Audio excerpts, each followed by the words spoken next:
games on Elwood Avenue. Jack Kreuzer and Jim Mest with you for BTPM's Friday Night Lights on BTPM and PR on the radio. We apologize for some technical difficulties so far with our television broadcast and YouTube stream, but at this point we're working on getting that solved for you in real time. Glad you join us on BTPM and PR wherever you may be for BTPM's Friday Night Lights presented by Villa Maria College. Justus Kleitz impresses already. And we knew it. It wasn't going to take long with this team. That's what they do. We talked about the early season, the struggle so far in the first half, first quarter. That's been eliminated. We thought so, too, by the way they warmed up tonight. We had a feeling this team was concentrated all week on coming out strong. It's true. So far this season, they've averaged just 8 points per quarter to start the game in each of their first quarters. It started week one with that loss. They allowed 23 points in the first week of the season. The Denny's kickoff from the near side, moved by Skutnik out toward the near sideline, and a whistle blows and a flag flies.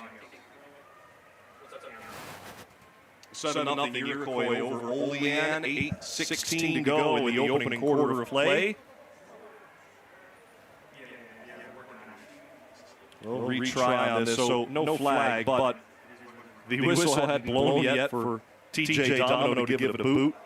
The official gives him a word and says, just wait for us to tell you we're ready, and now the Olean Huskies are. The problem is the ball's falling off the tee for Domino. Now he gets it to stand up at the 40. Kicking left to right on the Denny's kickoff. Denny's, America's Diner, is always open. Iroquois with the boot from left to right. Fielded at the near side at the 28-yard line for Dom Herrmann. The running back takes the return up to midfield at the 50-yard line.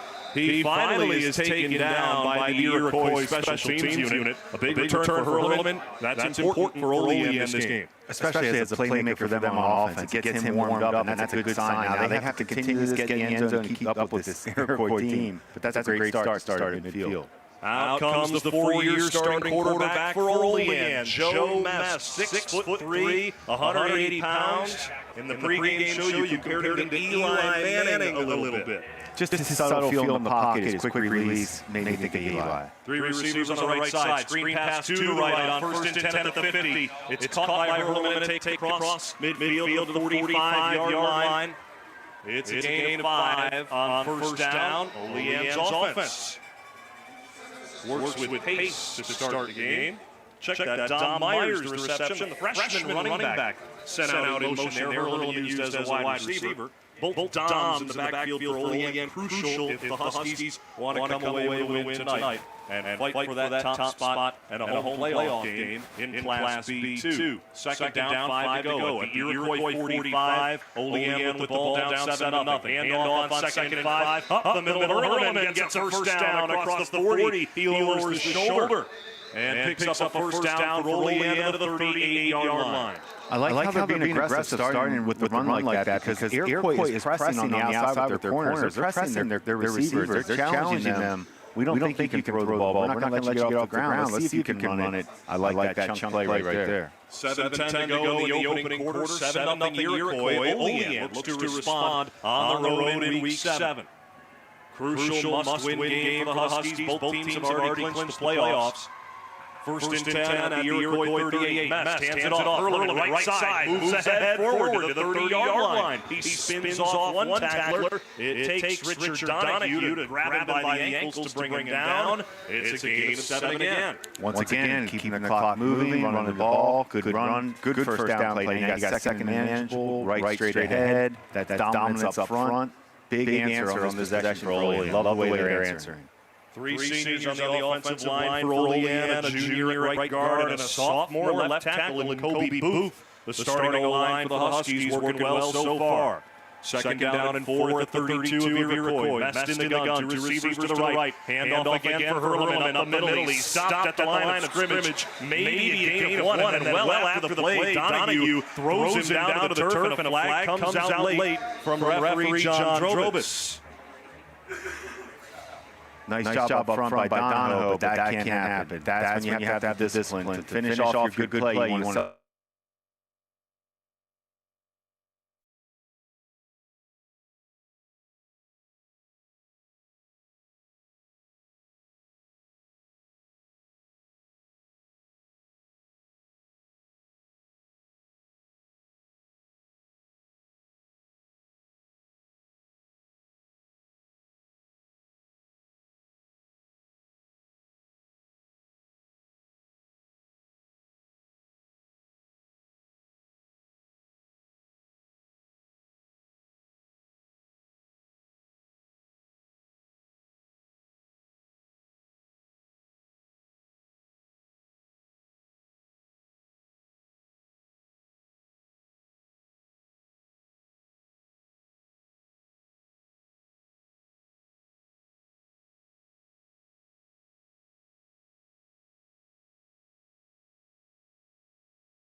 Iroquois marched down the field. A 38-yard passing touchdown from Kleitz to Kreuzer gave Iroquois the 7-0 lead. 5:12 to go in the opening quarter. Mest in the gun on second and short at the 12-yard line. Handoff right side.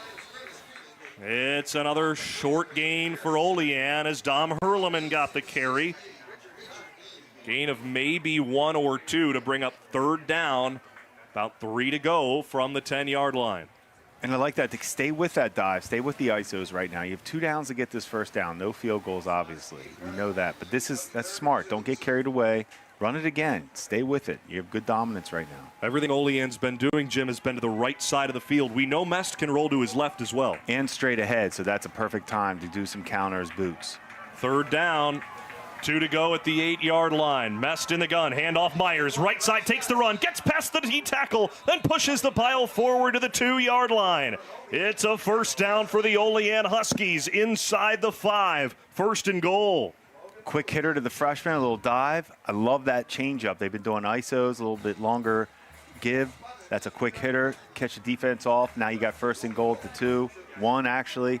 Beautiful, beautiful. Their play calling right now has been outstanding, using different runners and different concepts. 10th year head coach Phil Vecchio calls in the play for first and goal at the 2.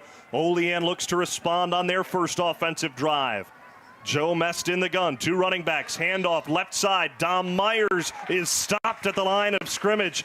He ran right into the long arms of Richard Donahue. Took too long to get moving side to side. Don't like that. Get downhill. Get back to your ISOs. Get back to your quick hitters. They didn't have a smooth delivery, caused clutter in the backfield, lost the game. Donahue, third-year starter. He moved from 3-tech in the middle of the D-line last year to the defensive end spot this year. His length comes in handy to make the tackle on first and goal. Olean makes a substitution. Tyler Sullivan, the wide receiver, heads to the sideline. In his place comes Kane DeGolier, much more known for his defense. Under center, Joe Mest takes the second and goal snap. Handoff to the running back behind him. Touchdown! Dom Herrmann into the end zone. And the Olean Huskies respond with 3 minutes to go in the first. Impressive. Just what we said. Get back to your ISOs. Get back to your straight-ahead runs. Nice job by Myers as the fullback. I like the way Olean going I formation right down the field, kept it simple. They didn't even need Mest to be a playmaker. So for Mest not to have to be a playmaker and you get a touchdown to answer, that's a huge drive.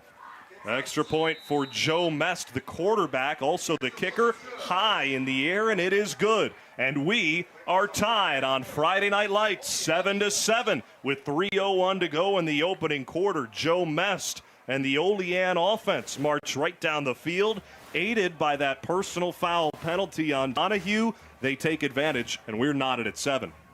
And those plays always, it's like a walk-in baseball. Plays like that always seem to come get you. Walk in baseball, it's almost a guaranteed run. You feel like you get a personal foul on a drive. That team somehow always seems to get points out of that. They're killer, they're free yards. It's hard to recover from those. Now can they show something on defense to slow down Iroquois, or is this going to be that type of tennis match where it's just back and forth? We thought we were going to have that last week, Jim, with Southwestern, Frewsburg, and Salamanca. It turned out to be 40-something to nothing in the first quarter. Olean proves we're not going to get that tonight. This offense is just as capable. We're off to a better start in the first quarter. As far as competitive action goes, we like this right now. We're glad you could join us on Buffalo Toronto Public Media's Friday Night Lights, wherever you may be. Your Denny's kickoff. Denny's, America's Diner, is always open to be kicked from right to left across your radio dial. Olean to kick it away to Iroquois. Tied at 7 with 3:01 to go in the first. Your score brought to you by Mr. Goodbar, your home for away games on Elmwood Avenue. Squib kick to the near side through the hands of the returner at the 20-yard line. He just falls on it. Ciancio was getting a little nervous there. They're clearly targeting him and not Skutnik. A good choice for Phil Vecchio and the Olean Huskies. I'll go great choice. We know how much we've seen this year. When these playmakers are your returner, it is smart to keep it away from them if you can. 2:57 to go in the opening quarter. Tied at 7. Justus Kleitz sitting on career touchdown 99. One more to reach the century mark. Passing and rushing combined. 1st and 10, they start this drive way back at their own 18-yard line. Great defensive field position for the Olean Huskies. Kleitz in the gun, 3 receivers to the left, takes the low snap, handoff to the running back Pfeiffer. Up the left side, he moves forward, gets wrapped up at the legs by the defensive end Kobe Booth, who brings him down after a gain of 7. The Iroquois offense so far tonight has moved with pace. Nick Skutnik and Justus Kleitz, of course, the dynamic duo, each earning 2 Connolly Cup Player of the Week nods throughout the course of the first 6 weeks of this season. 2nd down, 2 to go at the 26-yard line on the near hash. Kleitz stands in the gun. Pfeiffer on his right hip. Screen pass far side, caught. And jolting upfield goes Jackson Kreuzer again to the sideline, pushed out of bounds at the 43. Kreuzer, after the touchdown on the first drive of the game, he gets a 1st down for Iroquois. But a flag thrown down at the far sideline toward the end of the run, and it will come back as a call against the Redhawks. John Drobitz, the referee of tonight's crew, relays the holding call against Iroquois to negate the gain from Kreuzer. And if you look, Olean's, they're committing 2 players right now to Skutnik. We talked about that, and they did it. I wasn't sure if they would, but they are. And Iroquois, in response, throws it to the opposite side of the field for a receiver screen, easy yards, hurt themselves with the penalty. But that's the counter to when you're committing 2 players to 1 right here. 2nd down. 4 to go at the 25-yard line for Iroquois on their own side of the field. On the far hash, they've got 2 receivers to the weak side of the field. One wide alone on the near side is Nick Skutnik, who is doubled with Herrmann as a safety. Low snap, Kleitz handles it, handoff left side, minimal gain.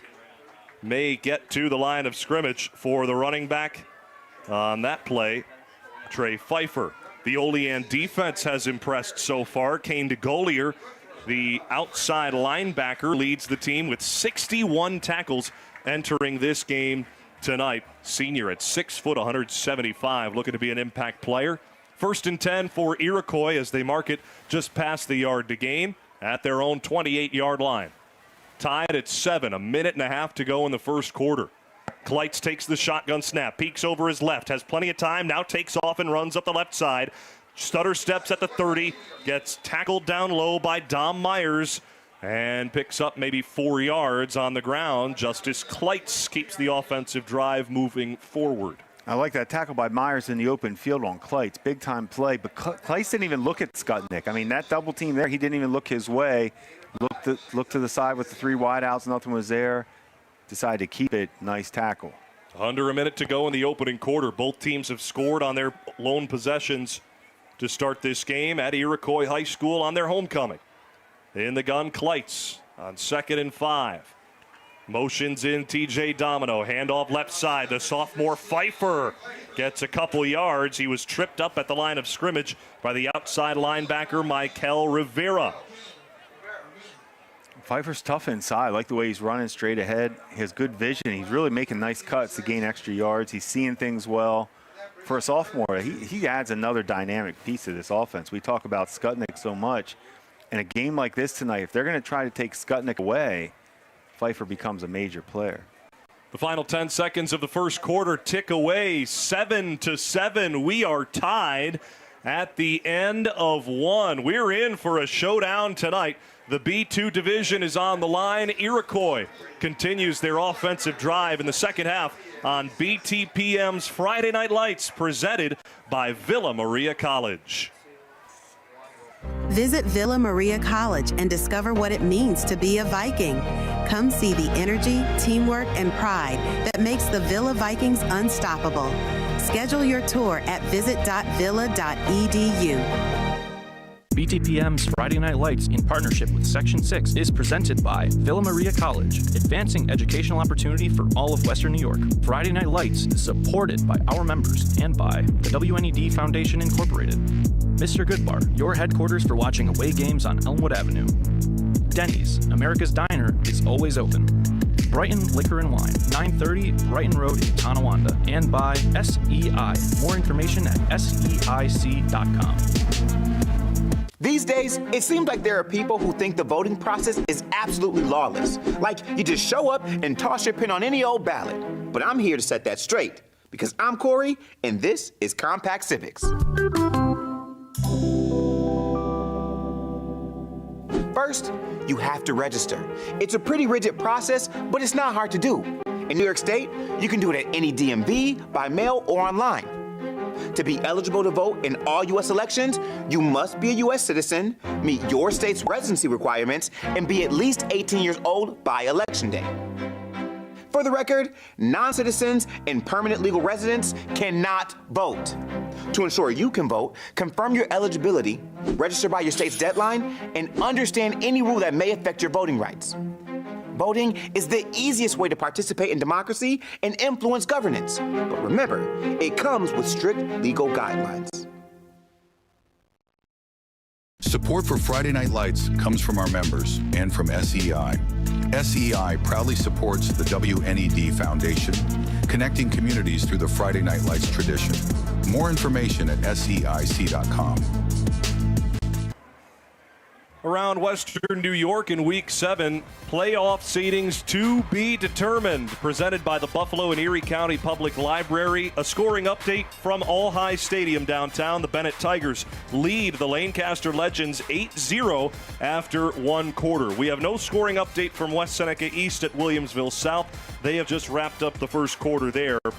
No score from South Park and Pioneer as well. Out in Arcade in Class D, a battle of two teams at the top of the division. Gowanda Pine Valley trails Newfane 14-8 late in the first quarter as Gowanda Pine Valley just notched their first score of the game. Tomorrow we've got Depew and Lackawanna facing off for another B2 divisional clash.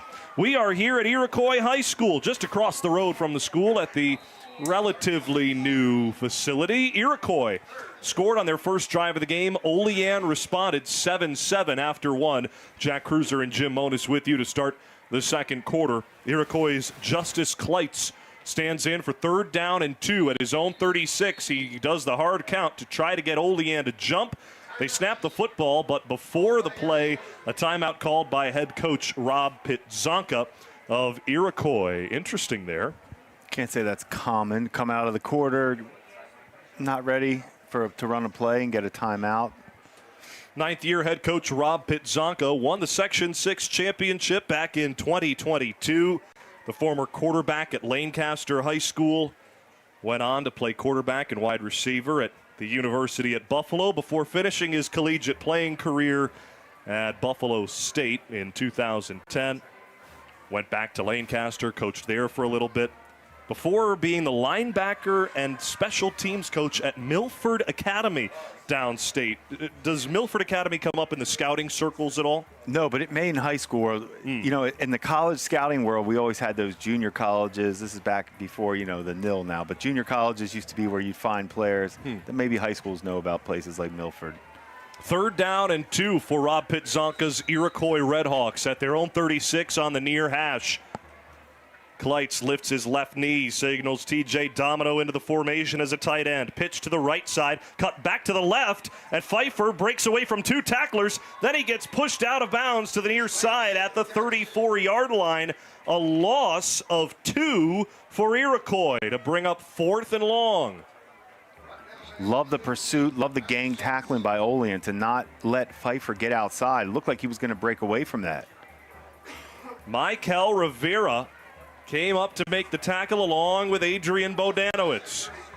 4th down, 5 to go, and Kleitz is set up to go for it, and he does take the snap. Olean wasn't ready for it. Quick slant over the middle. Skutnik gets hit right near the yard to gain. Bodanowicz was on him,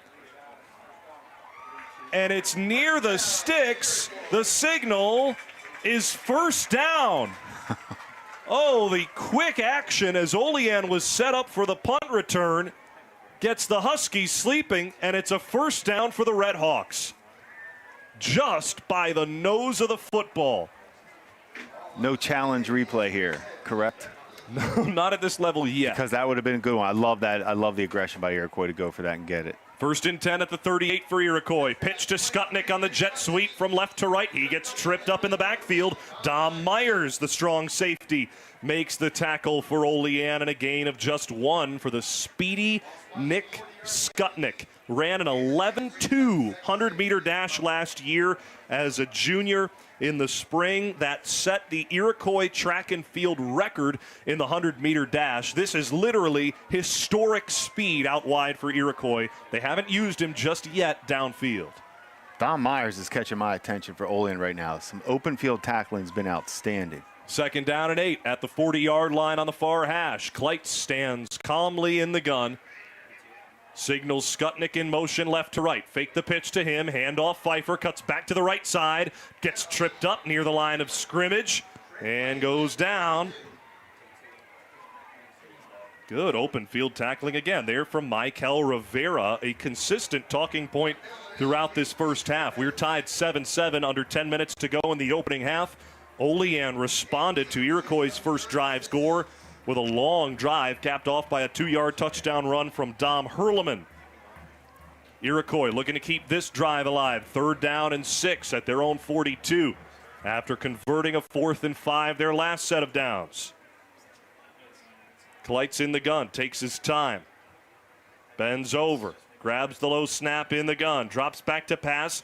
5 rushers come. He dances around, rolls to his left, being chased from behind. He gets hit at the 40-yard line, and down goes Kleitz. Came to Golier, smacked him down for a sack at the 40-yard line. Great job in the secondary staying home. They were in some type of man there. They were good coverage. They couldn't get anybody open. They were trying to rub routes. Kleitz was doing his best to maneuver and extend the play, and here we go on 4th again. 4th down, 8 to go. Much less secretive, but Olean again lines up for punt return with Rivera deep to receive. Kleitz in shotgun, and a timeout called by the Olean Huskies. Their first of the opening half. Each team with 2 timeouts remaining with 8:49 to go in the second quarter of play. Olean doesn't need to mess around with punt returns. I think you need to be prepared for them to run a play. I mean, they just proved they were going to go for it last play. Why would you think they're going to punt it again? And if they do, great. Go back and down it or let them down it. But they're too dangerous to think they're just going to punt this ball. Olean, their head coach Phil Vecchio, in his 10th season at the helm, told us before kickoff, not the best week of practice for the Huskies in terms of energy. He said, boy, I hope they've been bottling it up and saving it for tonight because they got beat by the scout team defense all week. Their lone offensive drive resulted in 7 points, and the defense has showed a lot of juice so far. As a coach, you keep that conversation to yourself before the game and don't let anybody else hear that until the game has started. Not the confidence you want.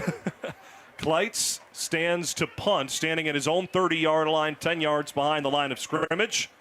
Check that, not Kleitz, instead kicked away by Nick Skutnik and scooted up. Goes Michael Rivera with the return at his own 32. He gets across the 40, tackled just before it, where the Olean Huskies take over. A flag is down near the 50-yard line on the far side. We'll see what the penalty is during the punt play for Iroquois. I saw Joe Mest. Looked like he. We'll see. Well, John Drobitz relays the call. And it's a personal foul against Olean on the return. Yeah, it got a little heated on the sideline over there. It looked like it was Mest. We saw the last Olean Husky drive aided by a 15-yard personal foul against Iroquois. This against Olean backs them up to start this drive at their own 25-yard line. Tied at 7, 8:40 to go in the first half. Joe Mest in the under center takes the snap, handoff to the left side. Herrmann gets a couple of yards, diving forward toward the 30. Dom Herrmann has certainly dealt with a lot of adversity through his career. 2 shoulder surgeries for the running back Dom Herrmann before his senior year. He wants to end this career off on the right foot. Boy, a win tonight would certainly be a feather in the cap of Dom Herrmann and the other 4-year players for Olean. Second down, 6 to go at the 28-yard line. On the far hash, Mest fake the passes to the far side, over the middle, and it's right through the hands of Tyler Sullivan. The sophomore couldn't hang on to it, and it's incomplete to bring up 3rd and long. Love that design. Sullivan's going to kick himself a little bit. Mest could take a little bit off that. He threw that pretty hard on a quick little screen like that. Starting defense for Iroquois, led by their Trench Trophy nominee, Richard Donahue, a senior this year. Again, moved from 3-tech defensive tackle out to defensive end so far. They've got some size up front, including 6'3" TJ Domino on the other side of the defensive line. 3rd down and 6. Domino and Donahue pin their ears back. Mest in the gun. 2 receivers either side. Joe Mest rolls to his left. Feels the pressure. Wrapped up from behind and taken down. Richard Donahue, the sack for Iroquois.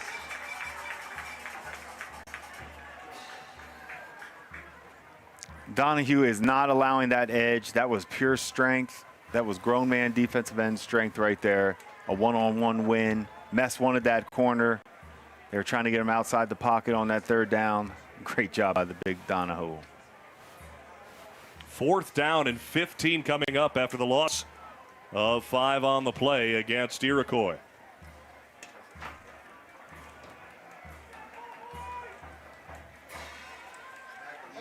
$7:14 to go in the first half. Tied at 7. Each team forces a punt. Olean, low snap. Mest scoops it up. Gives it a boot to midfield. Skutnik lets it bounce and takes an incredible Olean hop all the way to the Iroquois 30-yard line. That's a 60-yard punt for Joe Mest with the bounce at the end. It's like hitting off that first tee, a little line driver that hits and rolls.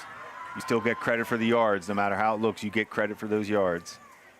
So this is a big game in Class B this week in Week 7. Depew, Lackawanna play tomorrow. All 4 teams, Iroquois, Olean, Depew, Lackawanna, have all clinched a postseason spot at this point. Seeding to be determined over the next 2 weeks. 1st and 10 for Iroquois at their own 31. Under 7 minutes to go in the first half, tied at 7. Kleitz takes the snap in the gun, handoff to his right. Pfeiffer gets up the middle to the 34, and the pile converges upon him, led by Calvin Williams, the defensive tackle for Olean. Calvin was great on our social media pages earlier this week. Tough play. I love how he just got him down, wasn't going to let him get extra yards. Then they gang tackled. I like the way Pfeiffer's running.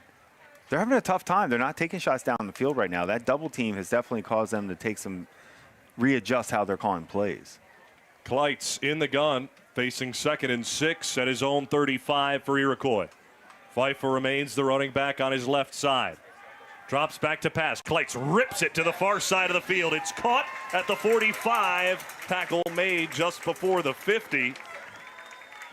As the receiver, Nick Ciancio, makes the grab. The senior picks up a 1st down for Iroquois. Kleitz showed off the arm strength. That's a cross-field kind of hitch stop route.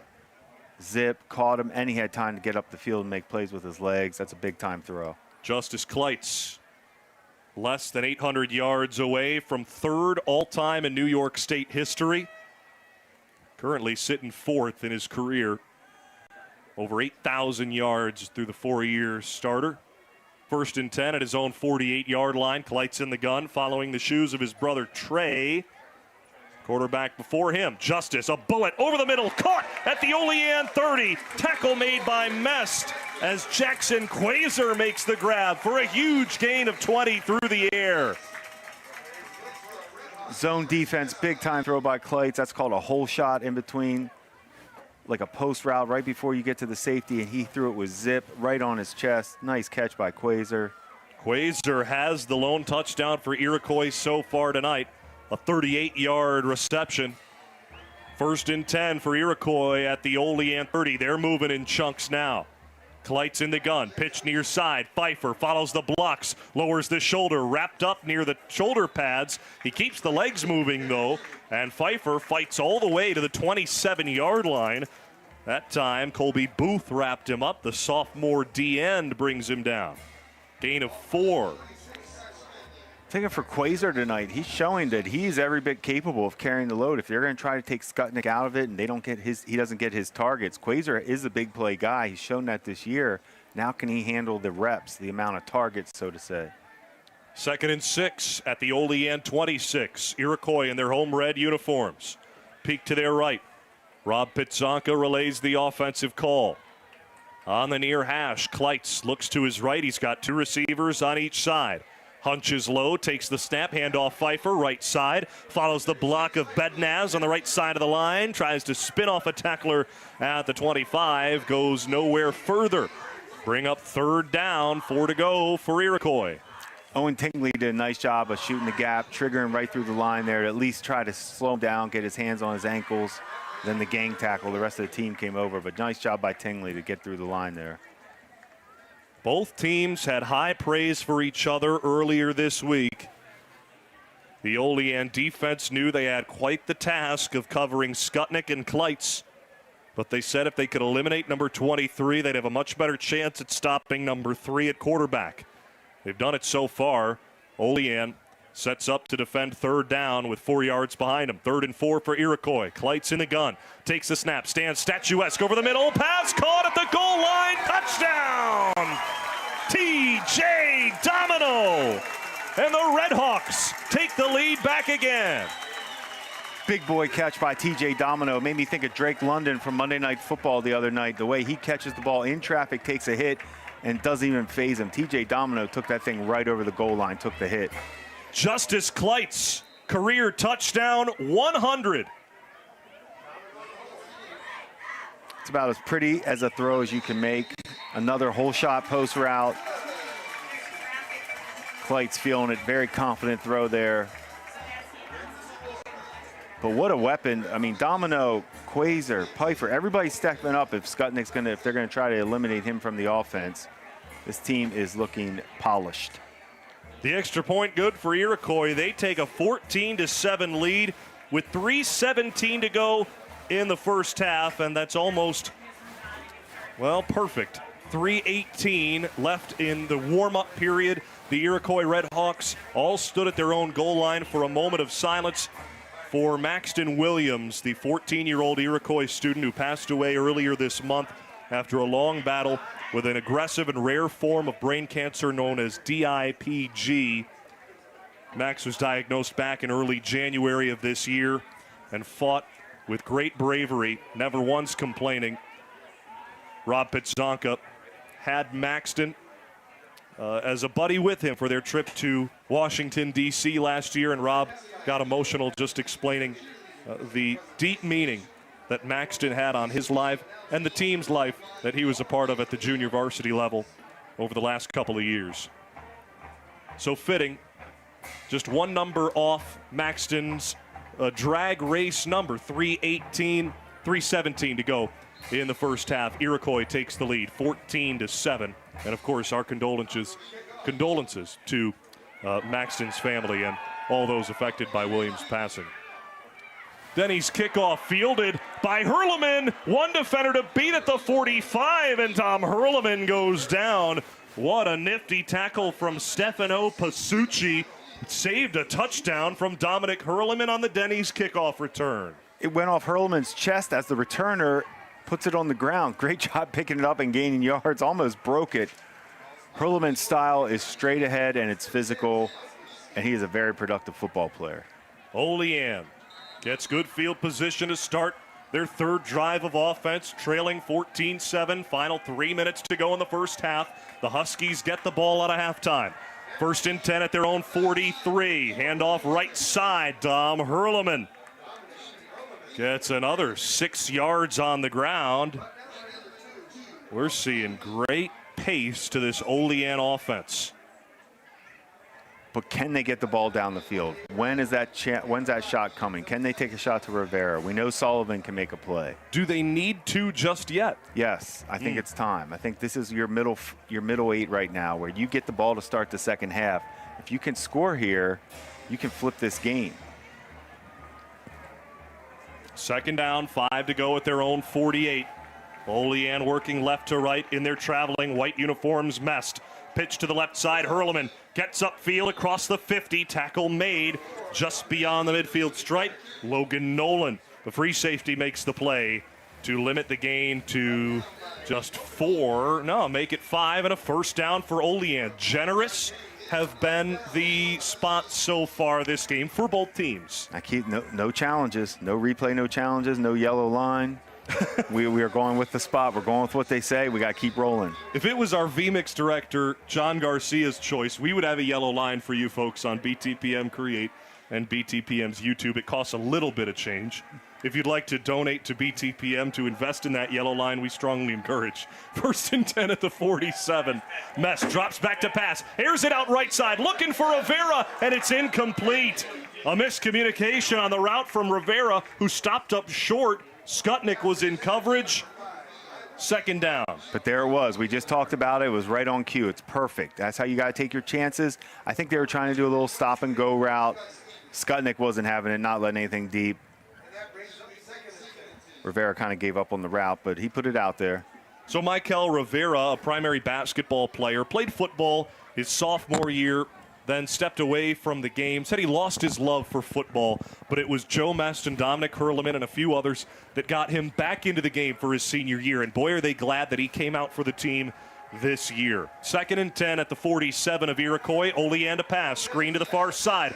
It's Dom Myers with the catch to the 45, cuts up his own sideline and gets down to the 43-yard line. 3rd down and medium to go for Olean on the Iroquois side of the 50 with under 90 seconds to go in the first half.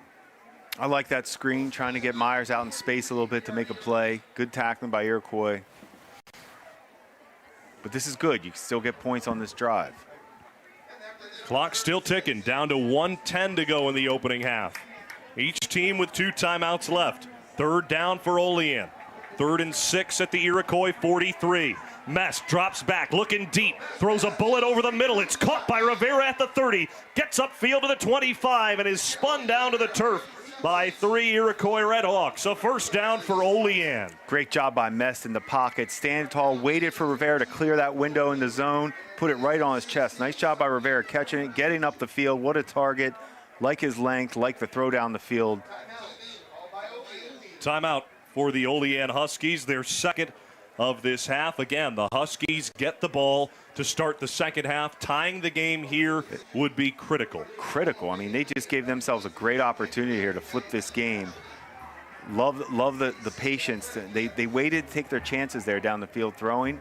Mest looked good on both those throws. Joe Mest, Phil Vecchio, and the Olean Huskies have had a steady progression throughout his 4 years as a quarterback. In 2022, Joe Mest and Olean lost to Iroquois. Here in the quarterfinal, they went 4-5 that year. They lost to Connolly Cup winner Trevor Berry and the Iroquois Redhawks in their dominance. They went on to go undefeated in Section 6 and win the sectional title. But every year, Olean's gotten better and better since. Under a minute to go in the first half. 1st and 10 at the 25. Mest rips it over the middle toward the end zone. Tipped and incomplete. At the line of scrimmage, he went for it all. Looking for Tyler Sullivan. The hands weren't there, and Bodanowicz was just a hair late in spotting it on the deflection. Incomplete to bring up 2nd down. Clock stops with 48 seconds to go. Mest tried to fit it in, that whole shot, just like they did. Iroquois scored their touchdown on. Mest tried to fit it in. Nice job by Iroquois to break it up, make a big hit. That was going to be a tough catch. Joe Mest looking to prove something tonight. 54 career touchdowns, rushing and passing for Joe Mest. 0-1 all-time against Iroquois back his freshman year. He's been itching for this opportunity his whole career. 2nd down and 10, trailing 14-7 with 48 seconds to go in the first half. Mest throws the screen pass to the far side. It's caught at the 25. A late hit after the receiver went out of bounds, and he goes down as Michael Rivera got hit well after he stepped out, and a flag flies. And Rivera is now down with an injury on the far sideline. That's unnecessary. We know Iroquois is a physical team, but that was well after the play was over. We talked about it. You can't give up free yards in games like this. It's going to come back to get you playing that way. You can't beat yourself. Half the distance to the goal on the personal foul against Iroquois. This will help Olean mightily. 41 seconds to go, and the clock is stopped. Olean still with a timeout in their pocket. Phil Vecchio looking for a statement as well. The 10-year head coach for Olean, coaching his old high school. 1st and 10 at the 11-yard line for Olean, working toward the end zone to our right. Joe Mest in the gun. Dom Myers, the running back. Mest tucks it, keeps it left side, cuts back to the middle to the 5-yard line. He falls forward. And the clock stops with 31 seconds to go in the half. Timeout, Olean. I do see a little Eli Manning in Joe Mest, just in his slow, methodical running style when he does move for a gain of 5. Eli was a good athlete, a little better athlete than Peyton, not special, but Mest is probably actually a little bit better than Eli as far as he can run and get some yards. But it's their way they maneuver in the pocket. His quick release is what made me think of Eli. I like that play there, dude. They were trying to get a quarterback draw, a quick hitter into the end zone, catch them off guard. They haven't run with Mest all half, so I like that. Good job by Iroquois. Now take your chances into the end zone. Get 3 if you can, although we hate 3. We hate it. 3 down. But we're in the middle 8 right now. Down 7 right now. 3 is good. You get the ball to start the second half, that's why. Play calling so far from Phil Vecchio and Olean has been terrific. I love the whole game plan. I love the way they've done everything this whole night. We were laughing about it, how he said it wasn't a good week of practice. You couldn't tell by the way they're playing tonight. 2nd down and 5 at the 6-yard line for Olean. They're out of timeouts with 31 seconds to go in the first half. This game, for the top spot in Class B2, Olean would need another win next week to clinch that. Down 7 points right now. 31 seconds to go in the half. Mest rips the screen pass near side. Bodanowicz puts his back to the end zone at the 2, and he's just short. Clock continues to move. 20 seconds to go as Skutnik makes the tackle.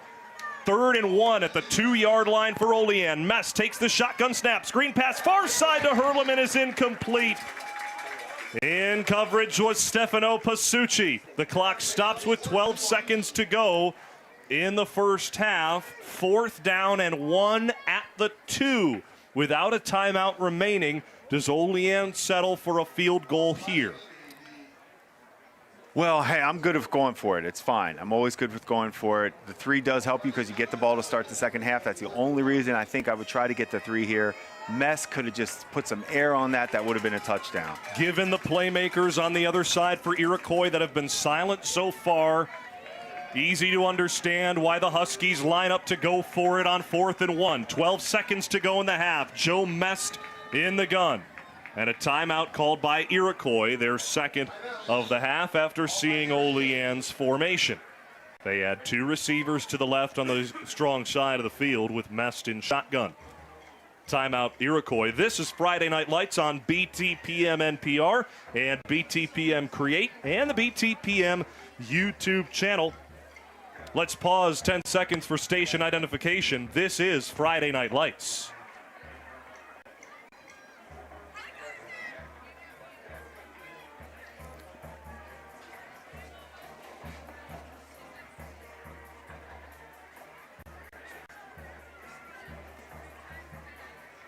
I don't think Rivera's come back in the game. I think he's still on the sideline, which is a major loss for them in this red zone opportunity. We know how much he scores touchdowns.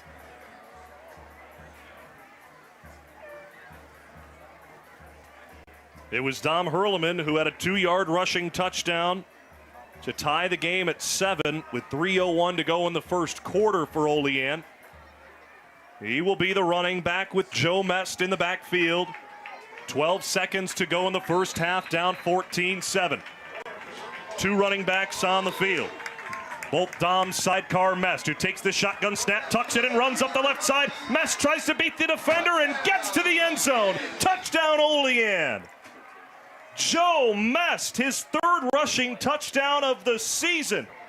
And the Huskies make it a 1-point game with 5 seconds left in the half. It was Mest versus Riley Maid. Nice design. You got Mest versus Maid on the corner. Mest had the speed to outrun him. Game changer.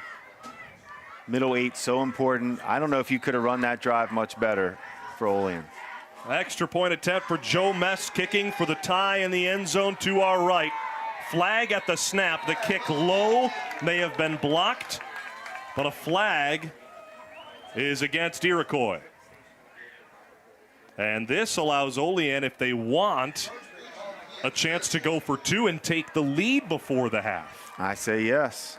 Half the distance to the goal. They put the ball at the 1.5-yard line, and Olean sets up to kick once again. Fair enough. 5 seconds to go in the half. Joe Mest to kick. Snap good, hold good, kick is good. Joe Mest, solo shot. He ties the game up at 14 with just his 9th career rushing touchdown. 14 all. 5 seconds to go in the first half in the B2 divisional clash in week 7. You tell me we're tied at 14-14 toward the end of the first half. I think both teams would be pretty happy right now. Especially how Olean is running the ball like that with their ISO style, straight ahead with Herrmann, mixing it up now, showing that Mest can throw the ball down the field. They do have the weapons now. Rivera's health in the second half, I think, will be critical for this offense. Your score brought to you by Mr. Goodbar, your home for away games on Elmwood Avenue. We invite you to stick around for the SEI halftime show. We will have scoring updates from around Western New York. We'll recap our objectives that we went over in the pregame and so much more, recapping this first half. And, of course, our across-campus and Scholar Athlete Players of the Week from Iroquois and Olean, all coming up on the SEI halftime show. It is Mr. Do-It-All, Joe Mest, who ties the game at 14 with a 2-yard rushing score and the extra point to boot. Set for the Denny's kickoff. Mest has it teed up at his own 40, gives it the squib kick up the middle. Dropped on at the 28-yard line by Pfeiffer. No time ticks off the clock for Iroquois, who has one of the few quarterbacks and receivers in Western New York who can hit on a 70-yard play at the end of the half. Can, but have not, and haven't really tried with Skutnik, and that is a credit to Olean's scheme.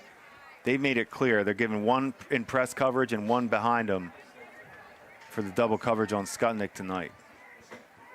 1st and 10, 5 seconds to go in the first half. Iroquois has one timeout at their own 28-yard line. Kleitz in the gun. Skutnik on the near side, and Kleitz just takes a knee in shotgun, and that'll do it for the first half. The Olean Huskies march down the field in the final 3 minutes of the first half to tie the game at 14 before the break. We've got a good one in Elma, New York, as Olean and Iroquois are tied at 14. We'll be back with the SEI halftime show after this on Friday Night Lights, presented by Villa Maria College. Visit Villa Maria College and discover what it means to be a Viking. Come see the energy, teamwork, and pride that makes the Villa Vikings unstoppable. Schedule your tour at visit.villa.edu. BTPM's Friday Night Lights, in partnership with Section 6, is presented by Villa Maria College, advancing educational opportunity for all of Western New York. Friday Night Lights is supported by our members and by the WNED Foundation Incorporated. Mr. Goodbar, your headquarters watching away games on Elmwood Avenue. Denny's, America's Diner, is always open. Brighton Liquor and Wine, 930 Brighton Road in Tonawanda. And by SEI. More information at seic.com. She said this, well, he said that. The truth will come out. Wondering what the buzz is? What's the hot goss? Whatever it is, we're talking about it on Group Chat, your weekly connection to the unpredictable, weird, and wonderful world of pop culture, from film, theater to food, blockbusters, and beyond. Every week with Tiffany Bentley and her revolving panel of pop culture enthusiasts. Listen to Group Chat on Fridays at 10 a.m. and Saturdays at noon on BTPM and PR. I'm very excited. BTPM NPR's Disabilities Beat promotes awareness and inclusivity, amplifies underrepresented voices, and holds corporations and governments accountable. What assurance can you offer consumers that these problems won't repeat in New York, and what accountability measures do you have in place? Hear reports from the Disabilities Beat, hosted by Emily Watkins every Wednesday on BTPM NPR during Morning Edition and All Things Considered. The BTPM Disabilities Beat is funded in part by the Peter and Elizabeth Tower Foundation. Hey, football fans, check out the USA Wheelchair Football League Tournament, presented by Buffalo Toronto Public Media. Cheer on our very own Buffalo Bills as they face off with the Patriots, the Cowboys, the Raiders, and the Browns. It's picked off! Head to the Buffalo Toronto Public Media YouTube channel to stream it now. Catch up on the latest from Buffalo Toronto Public Media on our YouTube channel. While you're there, don't forget to subscribe so you never miss an update. A well-crafted will or estate plan speaks volumes about your hopes and dreams for the future. It also ensures that what you've worked a lifetime for is distributed according to your wishes. As Buffalo Toronto Public Media looks to our future, we would be honored to share your legacy and ensure that quality public broadcasting is here for future generations. Please contact me, Lisa Latrovato, at 716-845-7031 for more information. Support for Buffalo Toronto Public Media's Friday Night Lights comes from our members and from Mr. Good Bar, your Elmwood Avenue home for football and more food, beverage, and atmosphere. At 1110 Elmwood Avenue in Buffalo, Mr. Good Bar, home of DJ Crespo's away game viewing parties. This is Chase Bonta from Jamestown. You're listening to Friday Night Lights on BTPM, NPR, WBFO, and WBFO HD1 Buffalo. WUBJ Jamestown, WOLN Olean, a service of Buffalo Toronto Public Media. Welcome into the SEI halftime show. SEI proudly supporting the WNED Foundation. More information at SEIC.com. Glad to have you with us on BTPM's Friday Night Lights, presented by Villa Maria College. Jack Kreuzer, Jim Mona. We've got a great one so far. 14-14 at the end of 2 quarters of play. Jim, the Olean Huskies came to play tonight despite going down 7-0 to start. You know, last night in the NFL, we're watching the 40-year-old quarterbacks, Aaron Rodgers and Joe Flacco, the veterans going back and forth. Well, these are 40-year-olds equivalents in high school football with 2 seniors battling right now, and they're showing you what seniors do. They're not turning the ball over. They're making good plays. They're involving all their weapons.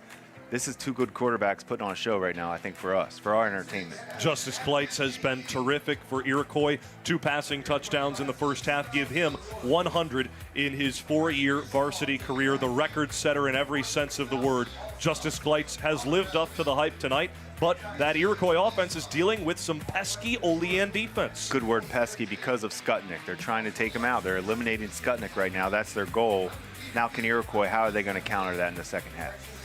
And for the Olean Huskies, Joe Mest has looked in control. We've seen slices of Dom Herrmann, Dom Myers, Michael Rivera, Adrian Bodanowicz, all have made plays on both sides of the ball. Yeah, that's what I always say every week. I love seeing how many people get involved. That's a good sign of a team when they're involving all your weapons. The running game has been so strong for Olean. Now Mest proved on that last drive, I can throw it too. And DeGolier also defensively with a big sack in that first half. And DeGolier also replaced Rivera on offense when Rivera went out, so that we're going to pay attention to that in the second half. Let's take a second to honor those across campus from these 2 schools and our Scholar Athletes tonight. Here's our across campus Players of the Week and Scholar Athletes of the Week for Week 7 on Friday Night Lights as we continue on with the SEI Halftime Show.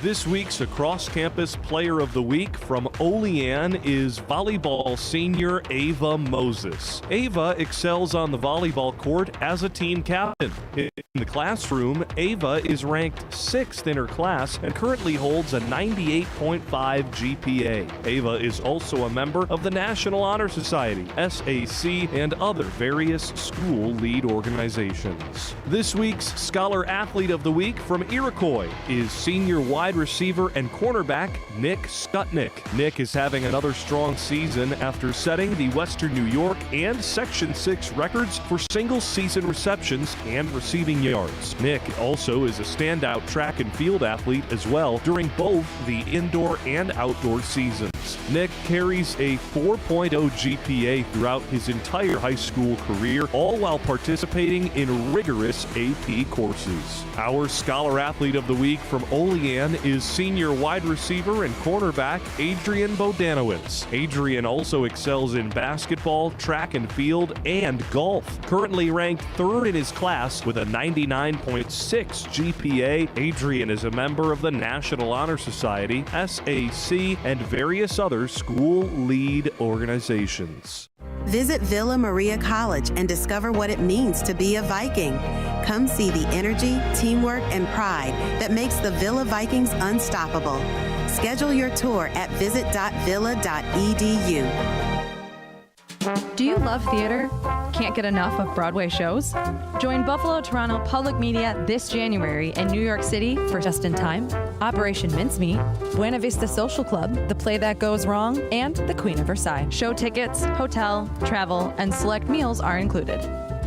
Space is limited, so don't delay. January 19th through the 23rd. Visit btpm.org/travel. At PBS, we know that helping students learn is a teacher's top priority. That's why we offer our free, easy-to-use digital platform, PBS Learning Media. With thousands of standards-aligned resources in every subject, plus videos and interactive activities from the trusted programs you know and love. Wildcrats, Nova, Ken Burns, and much more. Find the content you need to enhance lessons and help spark your students' sense of curiosity at PBS Learning Media. Visit pbslearningmedia.org to learn more. Support for Buffalo Toronto Public Media's Friday Night Lights comes from our members and from your local Denny's. America's Diner is always open. Denny's salutes Section 6 student athletes, serving you with 18 locations throughout the region. Welcome back to the SEI Halftime Show. More information at SEIC.com. We've got some scoring updates for you from around Western New York, presented by the Buffalo and Erie County Public Library on Friday Night Lights. It's Lancaster who trails Bennett at halftime 8-0. The Legends held scoreless at All High Stadium. Bennett looking to make a statement in AA, and that would be a big one. That game's a big boy game we know about. I'm sure we're going to be seeing those teams soon. But to have any type of shutout is impressive. We, again, will have the Class AA sectional championship game on the flagship PBS, the last game at Highmark Stadium. Perhaps one of those two teams will be there. That game tonight, Lancaster Bennett playing for the bye week and the #1 seed in Class AA. Scoring update from West Seneca East. They lead Williamsville South 8-0 with 4 minutes to go in the first half at Will South. South Park is trailing Pioneer 21-0 at Pioneer at the early stages of the third quarter. Newfane leads Gowanda Pine Valley 30-16 at halftime up in Newfane for their final home game of the regular season. The Newfane Panthers look to remain undefeated this year. And tomorrow, Depew at Lackawanna at 2 o'clock to decide the fate of the rest of Class B2. Those two teams likely watching this game tonight, Jim, Depew and Lackawanna. If the Olean Huskies win this game by 11 or more points, given the PowerPoint system in Class B2, they will have the inside track for the 1 seed so long as Depew beats Lackawanna tomorrow. So the Husky fans that are cheering on Olean tonight could very well be cheering on Depew tomorrow afternoon. Funny how that works. That's sports. It's football. We've all been there. Anybody follows the NFL, we've all been in those playoff scenarios. We're rooting for teams we never liked, but that last week you need them to win. You need a certain amount of points. It's a long ways till tomorrow, though. 14-14 through 2 quarters of play. Olean and Iroquois tied on Friday Night Lights. Justus Kleitz, 2 passing touchdowns, and the Olean Huskies, 2 rushing touchdowns, both 2 yards apiece. Herrmann in the first quarter, Joe Mest at the end of the first half, a 2-yard rushing score with just 5 seconds left in the first half of play. His extra point kick made it 14 apiece. That's where we stand. Who is impressed that might not have gotten the love through the first half? So on defense for Olean, it's been the freshman for me. Dom Myers has really made some nice open field tackles that have saved some big plays. And Myers has done a nice job at running back for them too and contributed on both sides of the ball. A player we knew had some stats coming into the game, but he's a guy that's jumped out to me for Olean for sure. And for Iroquois on the other side, they've got a plethora of players that have made impact plays. I like the running back. I like the way Trey Pfeiffer's picked things up tonight. He's maneuvering through the traffic. He's finding extra yards, hidden yards in there. Good combo, good Pfeiffer to help out Kleitz tonight. Justus. That'll do it for our SEI halftime show. We'll be back with the third quarter between Iroquois and Olean, tied at 14 on Friday Night Lights, presented by Villa Maria College. Visit Villa Maria College and discover what it means to be a Viking. Come see the energy, teamwork, and pride that makes the Villa Vikings unstoppable. Schedule your tour at visit.villa.edu. BTPM's Friday Night Lights in partnership with Section 6 is presented by Villa Maria College, advancing educational opportunity for all of Western New York. Friday Night Lights is supported by our members and by the WNED Foundation Incorporated. Mr. Goodbar, your headquarters for watching away games on Elmwood Avenue. Denny's, America's Diner, is always open. Brighton Liquor and Wine, 930 Brighton Road in Tonawanda. And by SEI. More information at SEIC.com. These days, it seems like there are people who think the voting process is absolutely lawless. Like you just show up and toss your pin on any old ballot. But I'm here to set that straight. Because I'm Corey, and this is Compact Civics. First, you have to register. It's a pretty rigid process, but it's not hard to do. In New York State, you can do it at any DMV, by mail, or online. To be eligible to vote in all U.S. elections, you must be a U.S. citizen, meet your state's residency requirements, and be at least 18 years old by Election Day. For the record, non-citizens and permanent legal residents cannot vote. To ensure you can vote, confirm your eligibility, register by your state's deadline, and understand any rule that may affect your voting rights. Voting is the easiest way to participate in democracy and influence governance. But remember, it comes with strict legal guidelines. Support for Friday Night Lights comes from our members and from SEI. SEI proudly supports the WNED Foundation, connecting communities through the Friday Night Lights tradition. More information at SEIC.com. Welcome back to Elma, New York on Friday Night Lights on Buffalo Toronto Public Media, presented by Villa Maria College. Jack Kreuzer, Jim Monis. Jim, let's get over to our objectives of the game. First, for the home team, the Iroquois Redhawks, tied at 14 to start the third quarter. Their first objective, limit Dom Herrmann. And they have not, and we have a tie game, and they're going to have to find a way to limit him. Number 2 is spread the wealth. They have done that, and we like that. We talked about getting other players involved, and they've showed up. Number 3, the Kleitz Show. He's doing his thing, and he's going to have to step it up even more unless Skutnik can help him. Overall, what grade would you give the Iroquois Redhawks? Oh, B+. They want to have the lead. That gets you into the A category. B+. Rob Pitzonka and his son Travis hyping the team up currently. Across the field, the Olean Huskies objectives. Number 1, keep the rock. They are. I love their play calling. They're keeping it off balance with 2 backs right now, and Mest can show he can run. Number 2, double Skutnik. They did it, and it's really helped. No big plays. Number 3, Rivera one time. We saw it, and they had a chance at it. They set it up. Now, can he get healthy and get back on the field to take another shot in the second half? It has been a terrific night of football. Probably the best chess match we've seen between coaches so far. That's a good way to say it. Quarterbacks and coach combo right now has given us probably the best game we've been able to watch. The Iroquois Redhawks getting last-minute instructions from their head coach, Rob Pitzonka. His son, Travis, also a UB football alum, played from 2012 to 2015. He's the defensive coordinator for Iroquois. What is Travis going to have cooked up here to start this drive, to start this third quarter with Olean starting with the football? I think it's the same thing. Keep the ball, keep Harleman, see if they've made any adjustments to try to limit Harleman like we talked about. I would just give him the ball and keep right where you left off. We are set for the Denny's kickoff. Glad you could join us wherever you may be. Appreciate you making us a part of your Friday night to start your weekend off right. High school football in Western New York. This game, if Iroquois wins, they clinch the top seed in Class B2. If Olean wins, they've got a shot at the top seed in B2. The Denny's kickoff fielded at the 30-yard line to our left by Rivera. He gets a gain of about 5 yards on the return before getting wrapped up by the Iroquois kickoff team. Good news for Olean.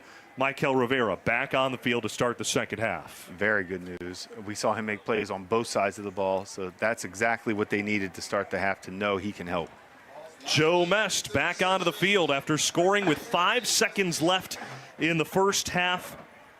A 2-yard rushing touchdown. Just, I can't overstate it, his 9th career rushing touchdown.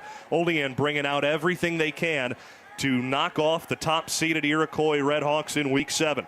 Mest to start 1st and 10 at his own 36-yard line. It's a keeper for himself. Up the left side across the 40, he falls forward for a gain of 4.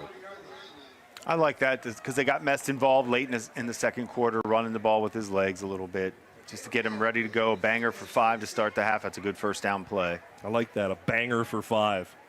Right up the middle. There's nothing easy about that. That's why I call it a banger. There's going to be some violence involved. Olean has certainly brought the violence so far, with the offensive line pushing forward nearly every play. 2nd down, 6 to go at their own 40.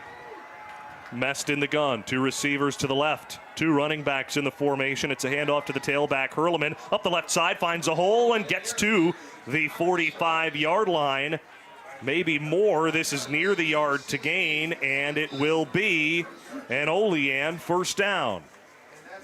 And that's that yellow line first down system we just keep talking about. It's easy to call in these games. They don't need a review. It's a first. I'm telling you, John Garcia's been banging that drum for a yellow line for 3 years now. The reviews tonight would be interesting. I would like to see those challenges tonight. Maybe we can lobby that for the sectional final game. I'm not going to lie, though. It's nice how the game flows, how they just make the decision, keep it moving. I'm not sure NFL coaches that their jobs and lives are on the line, how they would feel about that. Little different here. 1st and 10 at their own 46. Olean with the ball at a halftime, tied at 14. Mest, play action, rolls to his right, stands in, takes a shot down the field to the near 20. Knocked down and incomplete through the hands of Tyler Sullivan. He was one-on-one with Jackson Kreuzer, and Sullivan couldn't come down with the football. Hit out of bounds simultaneously at the Iroquois 20. Little reverse boot action for Mest, lays it out there. Nice effort by Sullivan. Kind of went through his hands in a jump ball. He's upset with himself. It would have been a nice catch. Great effort.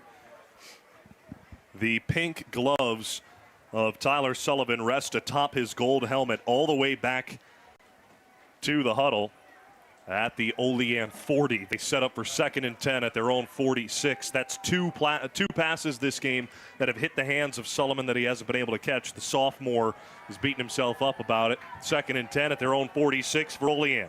High snap, Mest handles it, pitch right side. Herrmann nearly dropped it, held on, cuts up the middle at the hash marks, gets hit hard and thrown back to his own 40-yard line. Driven back toward the line of scrimmage by Evan Falter. The middle linebacker came in and met Herrmann in the hole, a loss of 2. Yeah, nothing Herrmann could do right there, and they are definitely not letting him get big yards right now. This has been tough. He has not had any easy runs. That was a toss trying to get him outside. Nice job by Iroquois to not allow it. Objective number 1, limit Herrmann. I mean, that was one of those plays. Herrmann got the toss. I mean, he could have literally caught the ball and taken a knee. They were ready for that toss. 9.5 to go in the third quarter. Olean looking to keep the first drive of the second half alive. 3rd and 12 at their own 44. Mest in the gun. 2 running backs are blockers. Mest stands and throws a bullet over the middle. It's caught at the 45 by Sullivan, and he has the first down. A gain of nearly 20 through the air, and a sigh of relief for the sophomore Sullivan, who hangs on for the tough grab. A senior quarterback like Mest, if he has faith in his receivers, he goes back to them, and that's what he just did. Love that catch in traffic. Man, I'm telling you, Mest he's balling tonight. He's giving his chance. He's ready to put this team. He's ready to put them on the map tonight with his play. I like the way he's grooving. He's running the ball. He's throwing the ball. 1st down and 10 at the Iroquois 39. Olean extends the first drive of the second half. Tied at 14. Looking to take their first lead of the game. Mest keeps it himself on the fake give to the right. Tucks it and runs up the left, but he's chased down from behind. Taken down by T.J. Domino. Domino with some straight line down the great effort to make that tackle. I didn't know he could catch him like that. I thought that was going to be a nice run. Great hustle by Domino. Domino, 6'3", 210. Current salutatorian in his class, the senior. He's a physical, do-everything type player for them, offense and defense.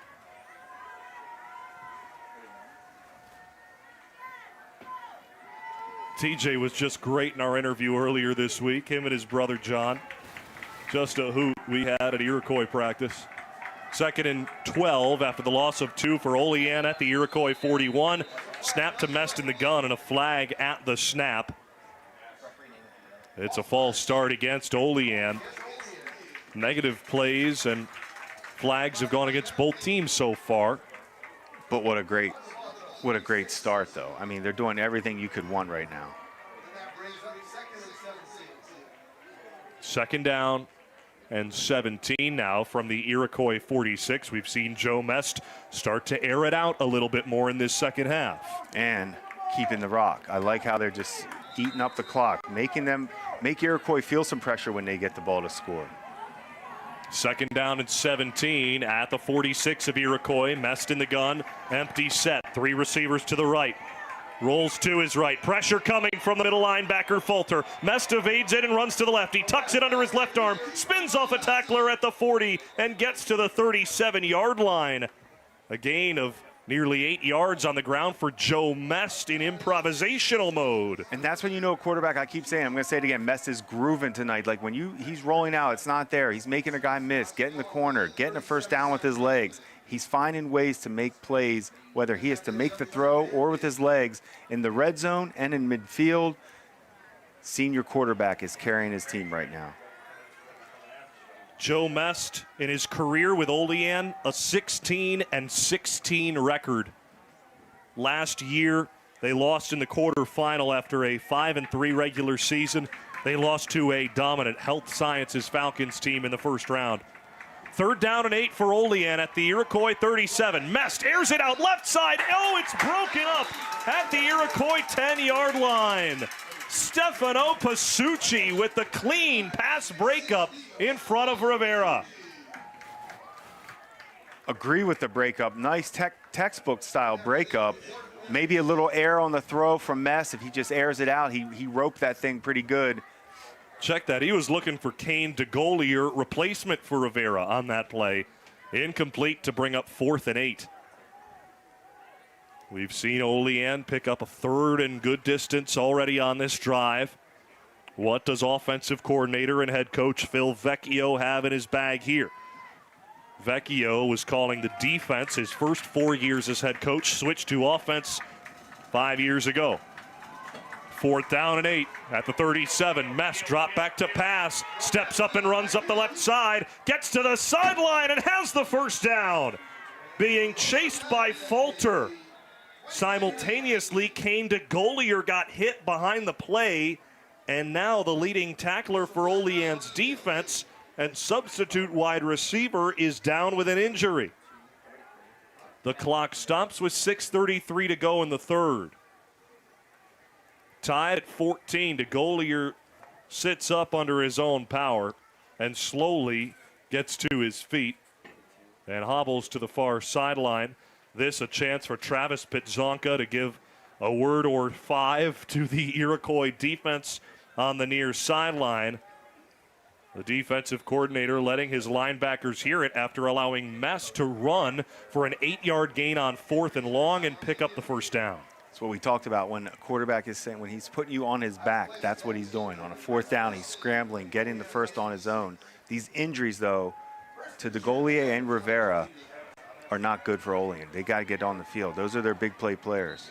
1st down and 10 at the 29. Joe Mest remains in the gun for the Olean Huskies at the Iroquois 29. Handoff Don Myers. Stutter steps to his left, spins off a tackler and gets thrown down by Donahue at the line of scrimmage. Richard Donahue, talk about impact at defensive end. No gain. Yeah, Donahue's proven that it's going to be hard to run at him. It's hard to throw. They've tried to boot his way, and he's made that miserable for him. There's a reason why they may want to go the other way. A loss of 1 for Dom Myers, the freshman running back who is in training to replace Joe Mest at quarterback next year. Dom Myers, 6'1", 160 as a freshman. Good frame and good athletic ability. Let the good times roll in Olean for the next 4 years.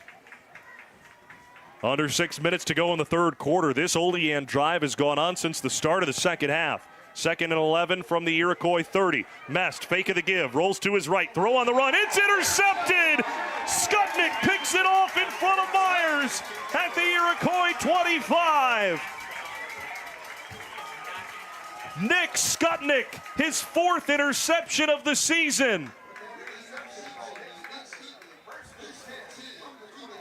Big players make big plays. They have some type of zone coverage. Skutnik comes off of it. Mest never saw him. Great job by Skutnik to read the quarterback and make that pick and finish the play by actually catching the ball. That is the 8th interception for Iroquois as a team this season.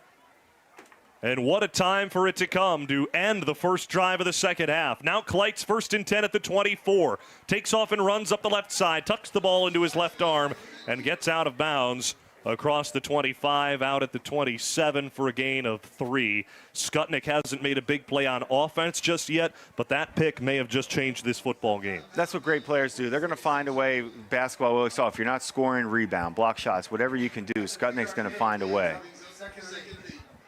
Now, Skutnik is the running back. Smart. 2nd down and 8 at their own 26. Domino in motion as a tight end on the right side of the offensive line. Kleitz, handoff. Skutnik, left side, hitting the backfield. Gets taken down at the line of scrimmage. Sullivan came over to make the play. Physical by Sullivan. I like that way he ended that with Skutnik. But that's what they're going to do. They're going to move Skutnik around. Hey, you're going to double him all the time at receiver. Let's get him the ball in the backfield. Line him up wherever, get him the ball wherever. Quick conversation for Kleitz, Skutnik, and Pfeiffer before 3rd and 7 at the 27. Iroquois working right to left across your radio dial on BTPM NPR. Tied at 14. This their first offensive drive of the second half after the interception from Nick Skutnik moments ago. 3 receivers to the left on the weak side of the field. Kleitz drops back to pass, throws it to the near sideline, caught by Kreuzer at the 35. It's a first down for Iroquois, out of bounds. Kreuzer, for me, is a player on Iroquois that has stepped up tonight. Both sides, offense and defense. He rips a hitch route. A little longer than that, almost like a deep comeback route on the sideline. Just rips it. And Kreuzer has shown the ability to make plays after the catch. He comes off the hash as a safety, good athlete. Dom Myers, the one to tackle him after the catch. 1st and 10 at the 37 for Iroquois, keeping the drive moving. Kleitz with perhaps a change at the line of scrimmage. Claps his hands, no movement from the Olean 3-man front. 2 receivers either side. Kleitz takes the shotgun snap on 1st and 10. Pump fakes, lost the football, has to scoop it up at the near sideline. He tries to stay in bounds, but he's going to lose 4 yards on the play. Kleitz just lost that football, and he's upset with himself. Now behind the chains for 2nd down. Looked like he was possibly going to throw it, but the receiver may not have been ready. He was saying, hey, I need you to flash your hands. I was going to throw that to you, and the ball slipped out of his hands when he pumped it. Almost a disaster. Olean has to find a way to capitalize on this and get this ball back now. You're giving yourself a chance. 2nd down and 14. At their own 33, the Olean defense forces just under 2 turnovers a game this season. Looking to get one back. At the 33-yard line on the near hash. Tight formation with 1 split wide to the right. Pfeiffer the handoff. Right side, he takes off. Gets to the right tackle, maybe 2 yards as a pile of players bring him down. Gain of maybe 2 to bring up 3rd and 12. Nice job by Olean to not getting gashed on that run. They were just trying to get some big plays and make it 3rd and manageable. Now you got 3rd and long. Logan Hammond, the senior defensive lineman, with the first piece of contact on Olean's, or rather on Iroquois' running back on 2nd and long. Now 3rd and long. 3rd down, 12 to go. 2 receivers to the left, Skutnik split wide to the left. Kleitz drops back to pass, airs it out, near side for Skutnik at the sideline, through his hands, above his head, and incomplete.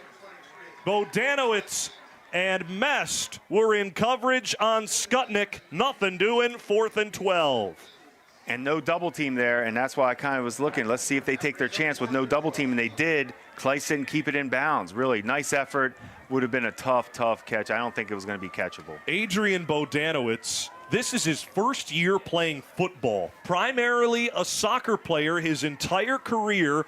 Coach Vecchio recruited him to play football his senior year, and he's the one-on-one with Skutnik tonight, limiting him to minimal impact on offense. A punt for Iroquois bounces toward the end zone to our left, inside the 15, continues rolling north to the 10, making the 15-yard line, maybe the 12. Anyway, it's deep inside Olean territory, but they don't allow a score after turning the ball over. No, this is Olean's game to win right now, in my opinion. They've done everything necessary to set this up. Continue running the ball now, get it first, do what you've done, get Herrmann back involved, take some pressure off Mest after that pick. Joe Mest, just his 2nd interception this season. Just his 7th interception dating back to the start of his junior year. Joe Mest looking to have a lot of folks talking about him after tonight, but all he cares about is getting a win and a chance to host a playoff game in 2 weeks. 1st and 10 at their own 10-yard line. Mest handoff up the middle. Herrmann pushes forward. The pile then comes in red uniforms to push him back to our left. Gain of maybe a couple. This is where field position really matters. But that's a good first down call. That's what they've been comfortable with. That's what got them their points early in the second quarter, late in the second quarter. So let's get back to that. Under 2 minutes and 15 seconds to go in this third quarter. No scoring plays to talk about through the first 2 drives of this second half. Olean killed plenty of clock, then an interception just before the red zone. Caught by Nick Skutnik, then the Iroquois offense, 3 and out. Now Olean, 2nd and 8 at their own 12. Long drives have been the key to success so far tonight for the visitors from the southern tier. Mest fakes the handoff, throw over the middle. It's caught by DeGolier at the 23. He falls forward to the 25. It's a first down through the air for Olean. Great timing by Mest and DeGolier to find that window, and his hands were outstanding to go backwards against his body like that and snatch the ball. Strong catch in traffic. What a replacement for Rivera that he can make a play like that. DeGolier had just 7 receptions on the season entering tonight. That was a veteran grab on a bullet of a pass. Mest has been terrific with his accuracy, aside from one pass, the lone interception last drive. First down and 10 at their own 24. Mest under center. Gives it, no, fake to Herrmann. Kept by Mest to the left side. A flag thrown behind the line of scrimmage as Mest ducks out of bounds after a gain of 3. Flag back at the line. This could be against the Olean offense, and John Drobit says it is a hold against the Olean Huskies. Yeah, receiver kind of screen. They caught him easy. It was right in front of the official. He threw it before the ball even got past him. Tough one. But that's a setback. A minute to go in the third quarter.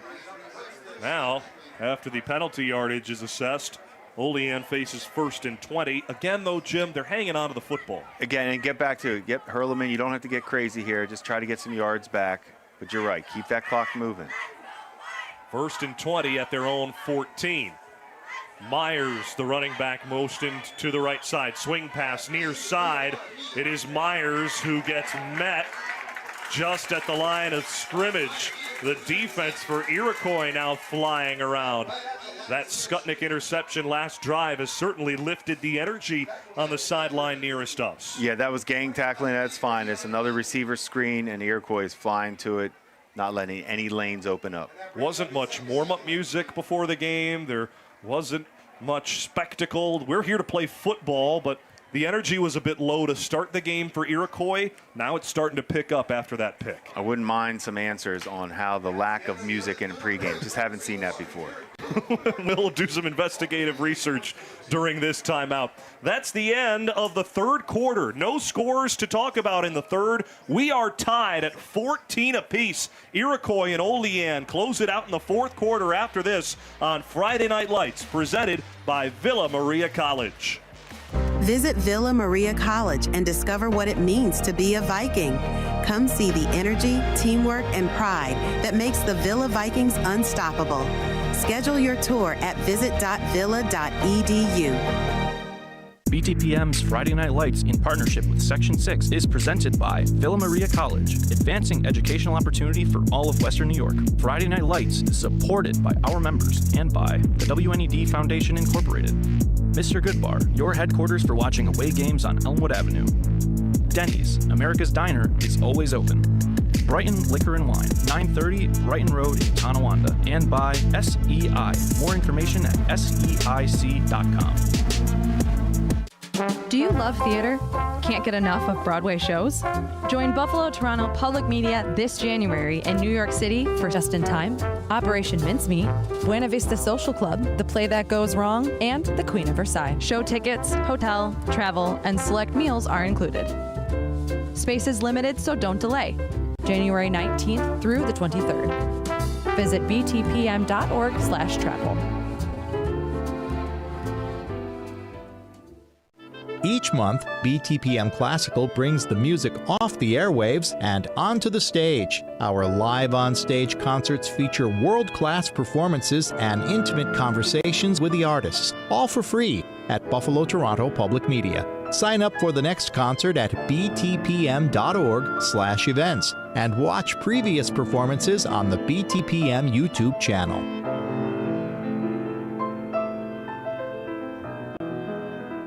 Friday Night Lights reaches parents, grandparents, and students. Your message can be seen and heard on radio, TV, apps, and social media. Discover what Friday Night Lights can do for your business. Call Bill Saurer at 716-845-7000. Stands remain packed for homecoming in Elma, New York. After three quarters, we're tied at 14 apiece. Olean and Iroquois knotted. Around Western New York, presented by the Buffalo and Erie County Public Library, profoundly public. Bennett leads Lancaster 20-0 early in the fourth quarter. West Seneca East leads Will South 8-7 in the third quarter as well. Those are your scoring updates from around Western New York, presented by the Buffalo and Erie County Public Library. We've got a good one in 52-degree Elma, New York. Perfect for football in mid-October. The division on the line in Class B2. Olean 4-1 gets the football to start this fourth quarter. Iroquois 5-0 in league play with plenty of space to defend behind them. At Olean's own 14-yard line, tied at 14. 2nd and 20 after a holding call backed them up on this drive on their first play, starting them behind the chains. 2nd and 20 at the 14 for the visitors in white. Joe Mest in the gun, takes the snap right side. He tucks it and runs, lowers the shoulder, keeps the legs churning across the 20. Joe Mest, 5 yards, all dirt on that one. Yeah, a little quarterback power. I like that. Tough just to get some yards. Let's get this thing moving. Something positive after that first down. Joe Mest with the last score of the game, a 2-yard rushing touchdown with 5 seconds left in the first half. The extra point kicked by Mest tied the game at 14. Third quarter, all defense, though Olean controlled it offensively. An interception from Mest on their last offensive drive, caught by Skutnik of Iroquois, yielded no points for the Redhawks. A punt for Iroquois setting up this drive. Now Olean faces 3rd and 13 at their own 21. Mest in the gun, drops back to pass, takes off and runs up the right side. Mest gets hit at the 25 and thrown down by Falter. He gets back to the original line of scrimmage and then a couple more This will be 4th down and around 7 for Olean and decision time for Phil Vecchio. What do you say, Jim? We know what I say. Coach Vecchio, go for it. Let's go for this win. Let's get this division title. Let's see what happens. But the punts have been good tonight, but I'm going for it. In your opinion, Olean won the middle 8 by tying it late, even though they didn't score out of halftime. So if they scored, they definitely won it. You could almost say it was a wash because they didn't get that touchdown. But bottom line was they set themselves up to really control this game. Nice job by Iroquois to force a punt. Mest, the punter as well. Oh, what a boot. Skutnik fields it at his own 35. Cuts to the near side of the field. Here goes Nick Skutnik. Met at midfield by DeGolier. Breaks free from him. Reaches the football forward to the 40 as he runs out of bounds. A net punt of 10 yards. That's my point. I'm seeing it every week in high school football. If the best player on the other team is the returner, it's almost too scary to punt to him. And he ripped right off of the tackle from DeGolier. Skutnik is a thief with that interception. He's a tough baller with the ball in his hands. He's a do-everything player. Nick Skutnik, 2 receiving touchdowns away from the Iroquois career record. He is sitting at 26 through 3 years. 1st and 10 for Iroquois and Kleitz at the Olean 42. Hitch pass near side on 1st and 10. Incomplete through the hands of the intended target, Nick Ciancio. Tough catch. He was coming back for it. It goes through his hands. Kleitz ripped it on a little hitch, come back. Does this Iroquois offense feel like it has any rhythm right now? None. We don't know what they're trying to do. I mean, they haven't even gotten Pfeiffer involved in the second half, which we saw in the first half. 1st and 10 at the 42. This is like my grandpa at a gospel church. No rhythm. Kleitz in the gun. Takes a snap. Fakes the handoff. Tip over the middle. Nearly picked. Bodanowicz was waiting for it. It falls incomplete. 3rd down and 10 now for Iroquois. And again, it's stop and go and nothing doing for Iroquois' offense. And they're tough catches. That was going to be a 5-yard gain for Kreuzer. But those are rockets. I mean, those are fastballs coming at him on a 5-yard route. Those are tough catches. They have to be made. But once again, the rhythm. That was only going to be a 4 or 5-yard gain. 3rd down and 10 at the 42 for Iroquois. Justus Kleitz and the Red Hawk offense hasn't scored since the 3:17 mark of the first half. 3rd down and 10. Screen pass, far side. Kreuzer beats the defender to the edge, gets to the 30 and runs out of bounds. It may be right at the sticks, and it is a 1st down for Iroquois. Nick Ciancio with a key block on the play. Incredible by Ciancio to get on the edge like that. It was his block that sprung that play. Receivers that make blocks downfield are signs of winning football teams. I don't care what level you're at. Hunter Silvas eventually chases him out of bounds, the sophomore linebacker. Justus Kleitz in the gun for 1st and 10 at the 32, looking to gain some momentum. Tied at 14 with under 10 to go in the 4th quarter. Iroquois looking to wrap up the division on homecoming. Kleitz pass, far side tipped and incomplete. Through the hands of the target, Ciancio at the 25. And again, no Husky was behind the ball to pick it off. Luckily for the Red Hawk offense. 2nd down. Yeah, Kleitz not happy there. I think that one may have got away from him. They sailed on him a little bit. But it goes back to the rhythm. You'd like to see even a 1st down run there to Pfeiffer just to get some type of the clock moving and get this drive going a little more consistency. Iroquois 5-0 in league play. Their only loss this year, week 1 non-league at Grand Island. Tied at 14 with Olean in a divisional game in week 7 at the Olean 32. Hard count for Kleitz, nothing doing. Gives the handoff on 2nd and 10 to Pfeiffer near side, gets to the 30 at the hashes, and is taken down by guess who? The leading tackler for Olean, Kane DeGolier. Guess who was right? Good effort by Pfeiffer to try to get the edge.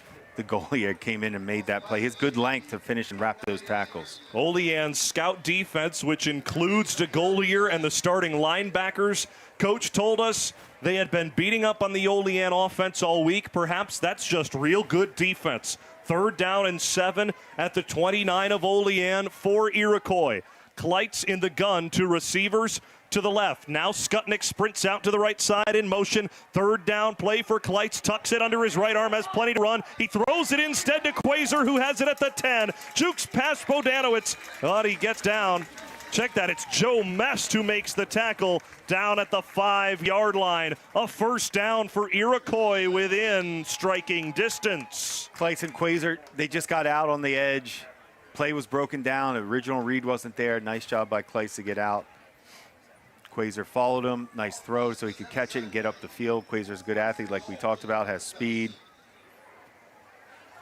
Justus Kleitz hurries the offense up to formation with under 9 minutes to go in the fourth quarter, tied at 14. Iroquois looking to regain the lead for the third time tonight. At the 7-yard line to the end zone to our right. Kleitz in shotgun. 3 receivers to the right. Takes the snap, tucks it and runs. Kleitz spins into the end zone.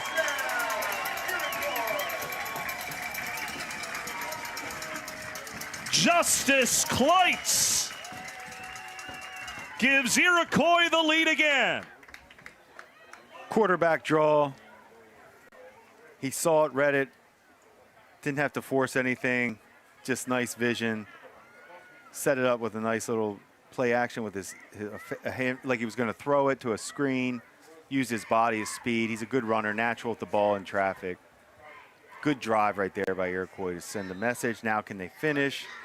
But I love the fact that Kleitz was able to keep him calm the whole time, didn't panic on anything, and was able to get this lead back. The extra point kick from Kleitz, or Skutnik rather, is through, and Iroquois has a 21-14 lead with 8 minutes and 5 seconds to play in regulation time. What a game we've got on Villa Maria College's Friday Night Lights on BTPM. Your score update, 21-14 Iroquois over Olean. That score brought to you by Mr. Goodbar, your home for away games on Elmwood Avenue. The student section rocking at Elma, New York for homecoming tonight. Let's pause for station identification. This is Friday Night Lights on BTPM. This is Chase Bonta from Jamestown. You're listening to Friday Night Lights on BTPM, NPR, WBFO, and WBFO HD1 Buffalo. WUBJ Jamestown, WOLN Olean, a service of Buffalo Toronto Public Media. They're bumping Leonard Skinnard here, or at least a version of Leonard Skinnard at Iroquois. I don't know if he had the 808s that Kanye West has these days, but I digress. Iroquois with a 21-14 lead. Bodanowicz has trouble with the kickoff return on the Denny's kickoff. Bodanowicz scoops it up at his own 17, gets to the 21. And the scholar athlete for Olean goes down there. The Olean Huskies offense looks to respond for the third time tonight, trailing 21-14. You don't have to get it all back in one shot. Stick to what got you down the field. Get Herrmann involved. Mest is going to have to make a throw. He's going to have to make a play. We know that, but he's shown all night he's capable of doing this. What better of an opportunity than tonight, right now, for number 8 in white, the 4-year starting quarterback for Olean. He holds all the Husky records a quarterback could hold. 8 minutes to go in the fourth. Mest to pass on 1st and 10 from their own 22. Slings it to the right side, incomplete. Into danger. The defensive back, Caleb Brondu, made the play on the far side. This Olean offense, we haven't mentioned yet. They're working this season without their senior, Austin Miles, who had a knee injury on the first offensive play of the season in week 1 for the Huskies in their close loss at home against Salamanca. Austin Miles was the leading receiver last year for Olean. 31 receptions, expected to have a big senior year. And, well, it's been Bodanowicz, it's been DeGolier, and Michael Rivera filling in for him, doing a fine job to have him at 4-1 on the season. Mest hands it off left side. It's Herrmann who goes nowhere. Or check that. It's Myers who got the ball on 2nd and 10, and a gain of maybe 1 to bring up 3rd down and 9. No, and that's back to what they were doing. That was a dive, like we said. They were having success with that earlier. Now we have 3rd and long. 2 downs here, Jack? What do you say? Well, they've got to now. Down 7 points with 7.5 to go in the fourth. 3rd down and 9. At their own 23-yard line, this Iroquois defense energized after an interception and a turnover on downs forced the last 2 drives. Timeout called, however, by the Iroquois defense before 3rd and 9. That's Iroquois' first timeout of this second half. You know, it was interesting. Rivera came out to start the second half. I think he returned the kickoff return, and we haven't seen him since. So maybe he didn't feel right on that play, whatever it was. But that's something they could use right now down the field when you're down 1. This is a type of game where Rivera would be coming big. Rivera still standing on the sideline for Olean across the way. In fact, he's sitting on the bench with the coat on him. Timeout for Iroquois. What's the best play for Olean right here? Down 7, 3rd and 9 at their own 23. 3rd and 9, you have to find a way to make it 4th and manageable, really. You need to find a way. This first down is really more important than a touchdown right now. You got to get this first down and get this drive moving. So any play right now, to me, you have 2 downs, like you said. I agree. 2 downs to get this. So a good play here. Any type of chunk 5, 6 yard play, make it 4th and manageable where Mest could run and get it. Joe Mest has done everything tonight for Olean. The kicker, the punter, the quarterback. He has been terrific. Looking to have a signature drive his senior year. Snap on 3rd down and 9. Airs it out. Middle of the field. He's got Bodanowicz. Oh, it's just a hair in front of him. Incomplete. Adrian Bodanowicz was wide open. Heartbreak in Olean. Tough play. Bodanowicz was trying to track it. It looked just right. He just had a tough time tracking it. I think it was a good enough throw to make a tough catch. Wasn't easy, but it was makeable. That was a perfect throw from Joe Mest. That was pretty beautiful. 40 yards through the air and just an inch in front of the receiver Bodanowicz. Now 4th down and 9 from their own 23, and Mest drops back to punt. Low snap off the turf, scooped up. Mest gives it a boot.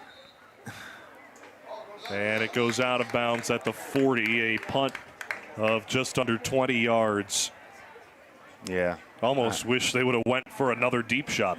You're better off. I mean, you're not getting an advantage punting the ball. We've seen that too much in high school football. For me, I say it jokingly sometimes, but really you're not gaining any. There was no advantage to punt there. Does that drop from Bodanowicz or overthrow from Mest, whatever you want to call it, does that feel like the beginning of the end for Olean's season? Season, no, that's too drastic for me to say season. It could be, you're right, but I don't want to say one play or anything like that is for the season. I wouldn't put it on that. The rain is starting to come down as well. Like a light switch. All of a sudden you look up to the lights across the way and the rain is really pouring in Elma, New York.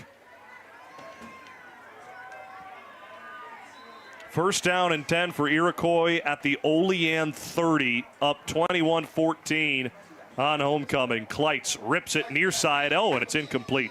Right off the hands of the target, Ciancio. There's that wet ball coming into play, and now 2 passing offenses. Let's see what goes on here. 2nd down and 10. Why not load the box if you're Olean? I would agree. We've seen about 4 or 5 drops tonight in general before even the rain came. So it's been a little bit sloppy tonight catching the football. Now a tight end and 2 running backs in the formation for Iroquois for 2nd down and 10. 6:50 to go in the fourth, up 21-14. Kleitz, handoff. Pfeiffer, left side, finds a hole across the 25 to the 22. He is taken down. Met at the line of scrimmage by Colby Booth. Picks up about 6 yards to bring up 3rd down and 4. Yeah, you got to be smart now, Iroquois. Let Pfeiffer carry you out. Let Kleitz make a play. From the 23. 3rd and 3 for Iroquois. A first down could put this game on ice with 6:12 to go in the fourth, up by a touchdown. Kleitz alone in the gun. The 4-year starter. Screen pass far side. Caught. First down. And tackle made right after the catch from Ciancio, who held on to that one. First down for Iroquois inside the red zone. Nice job by Ciancio to go and catch that with his hands. He didn't let it get to his body. Caught it, got upfield, got the first. Good throw by Kleitz. Thought that was a little too easy on a third down long like that. To give up a hitch like that, I thought the coverage was a little soft there. You're coming to us. We're coming to you on the Villa Maria College broadcast booth. Villa Maria College, New York's home for cutting-edge majors and unmatched support. 1st and 10 for Iroquois at the Olean 17, under 6 to go in the fourth. Handoff Pfeiffer, left side, wrapped up to Golier, takes him by the hips and pulls him backward. Fight for the Olean defense, no gain. 2nd and 10, the clock keeps ticking. Yeah, Kane DeGolier came to play tonight, both sides of the ball, but he is a monster on defense. Finishing plays with his length. I love his wrap-up tackling. The reason he leads the team in total tackles, nearing 70 on the season through 6 3/4 of games. 2nd down and 10. Clock keeps ticking. Under 5 minutes to go in the fourth. Iroquois' offense on the field. 2nd and 10 at the 17. Justus Kleitz throws away the towel. Handoff on the jet sweep to Skutnik near side. Picks up a block from Ciancio. Skutnik to the edge. Dives forward past Joe Mest. But Mest makes a tackle, keeping Skutnik out of the end zone. Down to the 2-yard line. 1st and goal for Iroquois.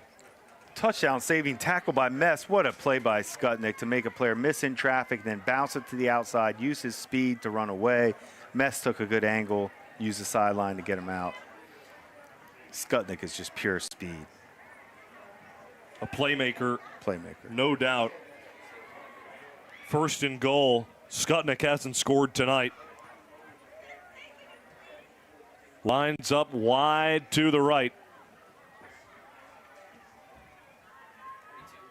Kleitz alone in the gun for 1st and goal at the 2-yard line. 3:40 to go in the fourth quarter. Kleitz does not snap the football. A timeout instead by the Iroquois offense as the rain pours down in Elma. 3:38 to go in the fourth quarter. The Redhawks with a 21-14 lead over the Olean Huskies. Jack Kreuzer and Jim Monis with you on BTPM's Friday Night Lights, presented by Villa Maria College. We've got a great game for you next week. For Week 8, we are going to have a terrific rivalry game, Jim. I cannot wait to head out to the lovely school, the home of the Trojans, as West Seneca East hosts West Seneca West. Currently, West Seneca East entering tonight undefeated, 6-0. West Seneca West 5-1 overall. The Warhawks will travel to the Trojans. Always a great rivalry game. We get to see potentially an undefeated Trojans team against a freshman quarterback and a phenom in Mason Anderson at West Seneca West next week for the final week of the regular season before playoffs. Playoffs. 21-14, Iroquois the lead over Olean with 3:38 to go in the fourth. 1st and goal at the 2. Kleitz fakes the throw, tucks it, runs up the middle. He gets tripped up at the line of scrimmage. DeGolier was there to make the tackle for Olean. 2nd and goal. Same play they scored on, quarterback draw to Kleitz. Nice tackle. At this point for Iroquois, the only thing that could hurt them is a turnover. And you've got the most experienced player in Western New York running the offense in Justus Kleitz. 2nd and goal at the 1. And the rain may be the only thing that plays a factor here. Pfeiffer, the running back for 2nd and goal, splits out to the slot on the left side. Kleitz alone in shotgun. 2nd and goal at the 1. Skutnik in motion, fakes the pitch. Kleitz reaches over, the ball comes loose. Oh, and it's on the, it's called a touchdown. Oh, Oh, Kleitz reached across the goal line with the football. It was punched out of his hands at the goal line, but John Drobitz calls a touchdown. Replay, please. Too hard to see there, but I tell you what, that was close for sure. I think it was the goalie or who else that made the hit. Here we're going to see. Oh, well, extra either point way. attempt for Skutnik. Snap down, kick is up and good. 28-14, the lead for Iroquois over Olean with 2:45 to go in the fourth. That may have been by a matter of inches that Kleitz got over the goal line with the football. And credit Kleitz if he did get it in and that was the touchdown. I'm sure they're going to be watching that one a lot tonight on their at home on their own their version of their tape, however they watch it. But Coach Vecchio, you could tell he's still trying to figure out how is it that easy for you guys to call that touchdown. But credit Kleitz. I mean, hey, those are the rules. If you reach the ball out, get it over, it's a touchdown. Doesn't matter if it gets hit out after that. So good job by Kleitz. And credit the Iroquois defense holding Olean scoreless in the second half to this point. Nick Skutnik, the interception to start the second half for the Iroquois defense. Olean's best efforts have not been enough to get on the scoreboard this second half, and that's the difference. 28-14, your score brought to you by Mr. Goodbar, your home for away games on Elmwood Avenue. Domino to kick from his own 40, left to right on the Denny's kickoff. America's Diner is always open. Fielded at the 24, off the hands of Bodanowicz, goes back to scoop it up, tries to make a play out of it, but he's hawked down. Taken down by Nick Skutnik. And the Olean offense takes the field with 2:40 to go in the fourth quarter, down 14 points at their own 22-yard line. I think that Skutnik interception, we'll look back on that as the turning point type play of the game where Olean was getting ready to score on that drive, take the lead, win that middleweight. That interception flipped the game. Joe Mest needs a little magic here for the Olean Huskies. Already clinched for the playoffs, but a win tonight would secure them a home game, and now they've got to fight. Swing pass far side, complete for a gain of a couple. Caught by Bodanowicz. 2nd and 7 for Olean, who will be playing their final regular season game at home next week against Lackawanna. Another divisional game and another playoff team in the Steelers. 2nd and 7. Mest swings it over the middle. High pass tipped in the air, and it flew another 20 yards downfield. Incomplete. Ciancio tried to trace it down way back at the Iroquois 40. Incomplete. Now 3rd and 7 for Olean. Iroquois just 2 plays away, it feels, from clinching the #1 seed in Class B2 with a 2-score lead, despite having this game tied at halftime and even going into the fourth quarter. 2:09 to go in the fourth. Mest, 3rd and 7 at their own 24 for Olean. Chased out of the pocket to the right, and he gets hit hard out of bounds at the 20-yard line. It's a loss of a couple for Mest and the Huskies, and now it's do or die time. 4th down and 11. Mest was trying to make a play, nothing was there, rolling out to his right, got outside the pocket, and then instead of just forcing a ball down the field, he took a shot on the sideline. He may just want to let that thing fly next time because that was a brutal hit he just took to stop the clock. Timeout called by Phil Vecchio and the Olean offense. Check that. No, this is called by Pizzonka and the Iroquois defense ahead of the 4th down and 11 play. Travis Pizzonka with plenty of messages to give to his Iroquois defense. That is the 3rd and final timeout for Iroquois tonight. Jim, what is Travis relaying to his team with passion at the moment? No big plays. Just don't give up any big plays. It makes no sense to try to be a hero here. even them getting a first down doesn't hurt you. You just don't want to give up a big play. No reason at all. The Iroquois Redhawks schedule for the final week of the season. They will be on the road at their rival, East Aurora Holland. The game at East Aurora next week, Friday night at 7.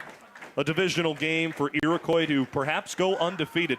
East Aurora Holland 1-5 entering week 7. 4th down and 11 for Olean at their own 20. Mest in shotgun, 2 receivers either side. Drops back, steps up in the pocket. He gets hit behind the line of scrimmage. A sack for Ty Ermsum. The exclamation point for Iroquois on their way to a divisional title. Ermsum with a great, in a 3-tech, just uses his hands, beats the block, closes on Mest so well, finishes the sack. That's a textbook 3-technique pass rush. Nice job. Under 2 minutes to go in the 4th. Ermsum with the sealer. Kleitz and Iroquois' offense can tack on some more. 1st and 10 at the 15. Kleitz takes a shot near side of the end zone. Touchdown. Ciancio. 2nd receiving touchdown of the season. And that's where the points matter.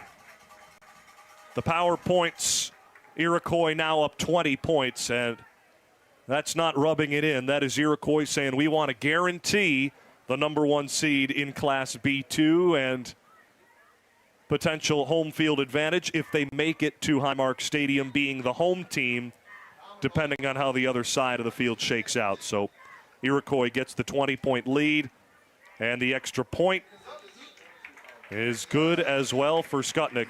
35-14, Iroquois the lead over Olean. The Huskies really gave Iroquois everything they could handle through 3 quarters, but just ran out of juice and ran out of players, it felt, with the injury to Rivera. That really hurt their chances later on in this game. I think so. When you're trying to play from behind, then when a player like Rivera is not in the game, that hurts. But all in all, you're right. Olean, this score doesn't reflect this game. We keep talking about that interception by Skutnik, really flipped everything. That was Olean's chance to get the lead, and then how would Iroquois respond if they had to play from behind? That's what we thought we were going to see. The thief, Skutnik, stole the momentum from Olean. Now, Jack, I was going to ask you, you answered my question about the points before they threw that touchdown. I was going to ask you if they needed to score points here, and you answered that question. That's why they threw it. That makes sense. Yeah, a lot of folks will look at that and say you're rubbing it in, you're running the score up. No, at this point, it's all about the power points within the 2 divisions. And with undefeated West Seneca East on the other side, Iroquois might need all of those power points to be the home team at Highmark Stadium if they get there in 4 weeks. The Denny's kickoff fielded at the 20 for Olean. 1:41 to go in the game. Justus Kleitz, 5 touchdowns on the evening. Just terrific. He is now at 103 career touchdowns. He surpassed the 100 mark this evening. The 4-year starter for Iroquois. He is on the hunt for some more state records. Can you be quiet and have 5 touchdowns in a game? Because I feel like he had a quiet 5 touchdowns. They weren't, I mean, he had them, but they were, you know, they weren't rapid fire. They weren't necessarily huge plays. It wasn't spectacular plays. They were quarterback draws, open fades at the end. 1st and 10 at the 21. Herrmann, the carry for Olean, gets the first down, a gain of 11 across the 30. Final 90 seconds tick by in the 4th quarter. We invite you to stick with us for the Villa Maria College post-game show. We will have final scores from around Western New York, and we'll talk to Justus Kleitz and Rob Pitzonka of the Iroquois Redhawks. Herrmann the run on 1st and 10 at the 32, to the right side, out of bounds at the 36. Gain of 4. Clock stops with 1:15 to go, and this rain is really pouring down. Jim, I'm not looking forward to going down on the sideline for this interview, but you got to do what you got to do, I guess. Well, I'm actually thinking if it doesn't stop, I was actually looking to see if I could sleep in the press box tonight because I don't really want to walk to the car in the rain. So if it stays raining the whole night, I was just wondering if we could stay in the press box all night. I don't think the Iroquois crew would mind. Nice digs in here. MTV, welcome to my crib. It's the Iroquois press box. If you can make that one livable, hey, that's a good episode. Plenty of natural light with the windows. So we're selling the press box as a possible hotel. Ooh. You know, if the Redhawks want to make a little more money, you never know. Boosters Club. That pass from Mest on 2nd and 6 incomplete to bring up 3rd and 6. No, and they're just throwing the ball down the field. Nothing close there. They weren't on the same page. I don't know of too many hotels or motels in Elma, so maybe this would be the premier. It certainly would be the premier press box hotel. I mean, or I could just walk in a light rain to the car. I mean, if I run. 3rd down and 6, the run for Herrmann, no gain. 4th down with a minute left to go. Yeah, I think you can deal with a little drizzle. It's not pouring by any means. And if the cheerleaders are down there with skirts on in this rain and they're not complaining, I think you'll be just fine. They're tough. Mentally, physically tough. Tough. 4th and 5, and a shout out to the cheerleaders and the pep band that was playing earlier at Iroquois for their homecoming, and they're going to have a great weekend. Dance tomorrow night. Should be a fun time at Iroquois High School after this big win tonight over Olean. 35-14, 5 touchdowns for Justus Kleitz, 3 passing, 2 rushing. Timeout for the Huskies, 22 seconds to go. Down 35-14. Well, the Olean Huskies, again, they will be at home next week for their final game of the regular season. They'll host the Lackawanna Steelers, who are currently 4-1 in league play as well, with Olean dropping to 4-2. There's still a road for Olean to potentially get a home game if Lackawanna beats Depew. Funny how that changes. At the beginning of this game, it was Olean's cheering for Depew. But now with Olean losing this game, they're going to cheer for Lackawanna tomorrow and then try to beat them next Friday night to get a home game in the postseason, depending on the power points, if there's a potential 3-way tie for second place. 4th down and 5 at the 37 for Olean. 22 seconds to go. For all intents and purposes, last play of the game. Mest screens it near side. It is Dom Myers to the sideline to the 49. He has the first down out of bounds. A first down for Olean, 12 seconds to go. Joe Mest did everything he could through 3 quarters, 2.5 quarters, to give Olean a chance to win this football game. The interception to Skutnik, just his 2nd of the year, but at such a crucial time, really the tide turner in this second half. Mest, 1st and 10 from the 50. He'll take a heave shot down the field, and it's incomplete at the Iroquois 10. 4 seconds to go in the game. One more attempt for Olean and their quarterback, Joe Mest. For Olean, though, moving ahead, they've got to turn the page to Lackawanna next week, and that's a big game with a lot of implications. They can't let this loss tonight linger too far beyond the bus ride home tonight. Selfishly, I'd like to see Olean play again in the playoffs. I want to see Mest play, and he deserves another chance, in my opinion, to play. I like the way he played tonight. I thought he showed his senior. He tried. They didn't recover from that pick. I thought Rivera being out hurt them too. 2nd and 10 at the 50. Mest, final play of the game. Throw over the middle. It is Sullivan who gets to the 30. Iroquois' defense stops him there. And that'll do it. The Iroquois Redhawks, your 2025 Class B2 divisional champs, 6-0 in league play, entering the final week of the regular season. The Redhawks with a 4th quarter to remember. 3 touchdowns in the 4th quarter for Justus Kleitz to break the tie after 3 quarters of play. Kleitz, 5 touchdowns, leads Iroquois to victory. 35-14 the final. Stick around for the Villa Maria College post-game show after this on BTPM's Friday Night Lights, presented by Villa Maria College. Visit Villa Maria College and discover what it means to be a Viking. Come see the energy, teamwork, and pride that makes the Villa Vikings unstoppable. Schedule your tour at visit.villa.edu. BTPM's Friday Night Lights in partnership with Section 6 is presented by Villa Maria College, advancing educational opportunity for all of Western New York. Friday Night Lights is supported by our members and by the WNED Foundation Incorporated. Mr. Goodbar, your headquarters for watching away games on Elmwood Avenue. Denny's, America's Diner, is always open. Brighton Liquor and Wine, 930 Brighton Road in Tonawanda. And by SEI. More information at SEIC.com. I want to talk to you about the monstrous mythological salamander from antiquity. What does that have to do with civics? Bear with me. Hey people, Corey here with Compact Civics.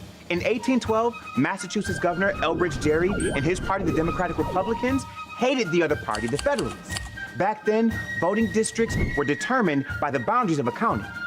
Gerry and his buddies took advantage of a loophole that gave them the power to draw up new district lines in favor of their party. The Federalists mocked the most egregious district by illustrating it as a monstrous salamander and tossed Gerry's name on it, and thus gerrymandering was born. This practice became wildly popular throughout history. It undermines voter power and impedes democracy by cherry-picking voters for a desired outcome. Thankfully, it was challenged in 2023 in New York State, and lines had to be redrawn.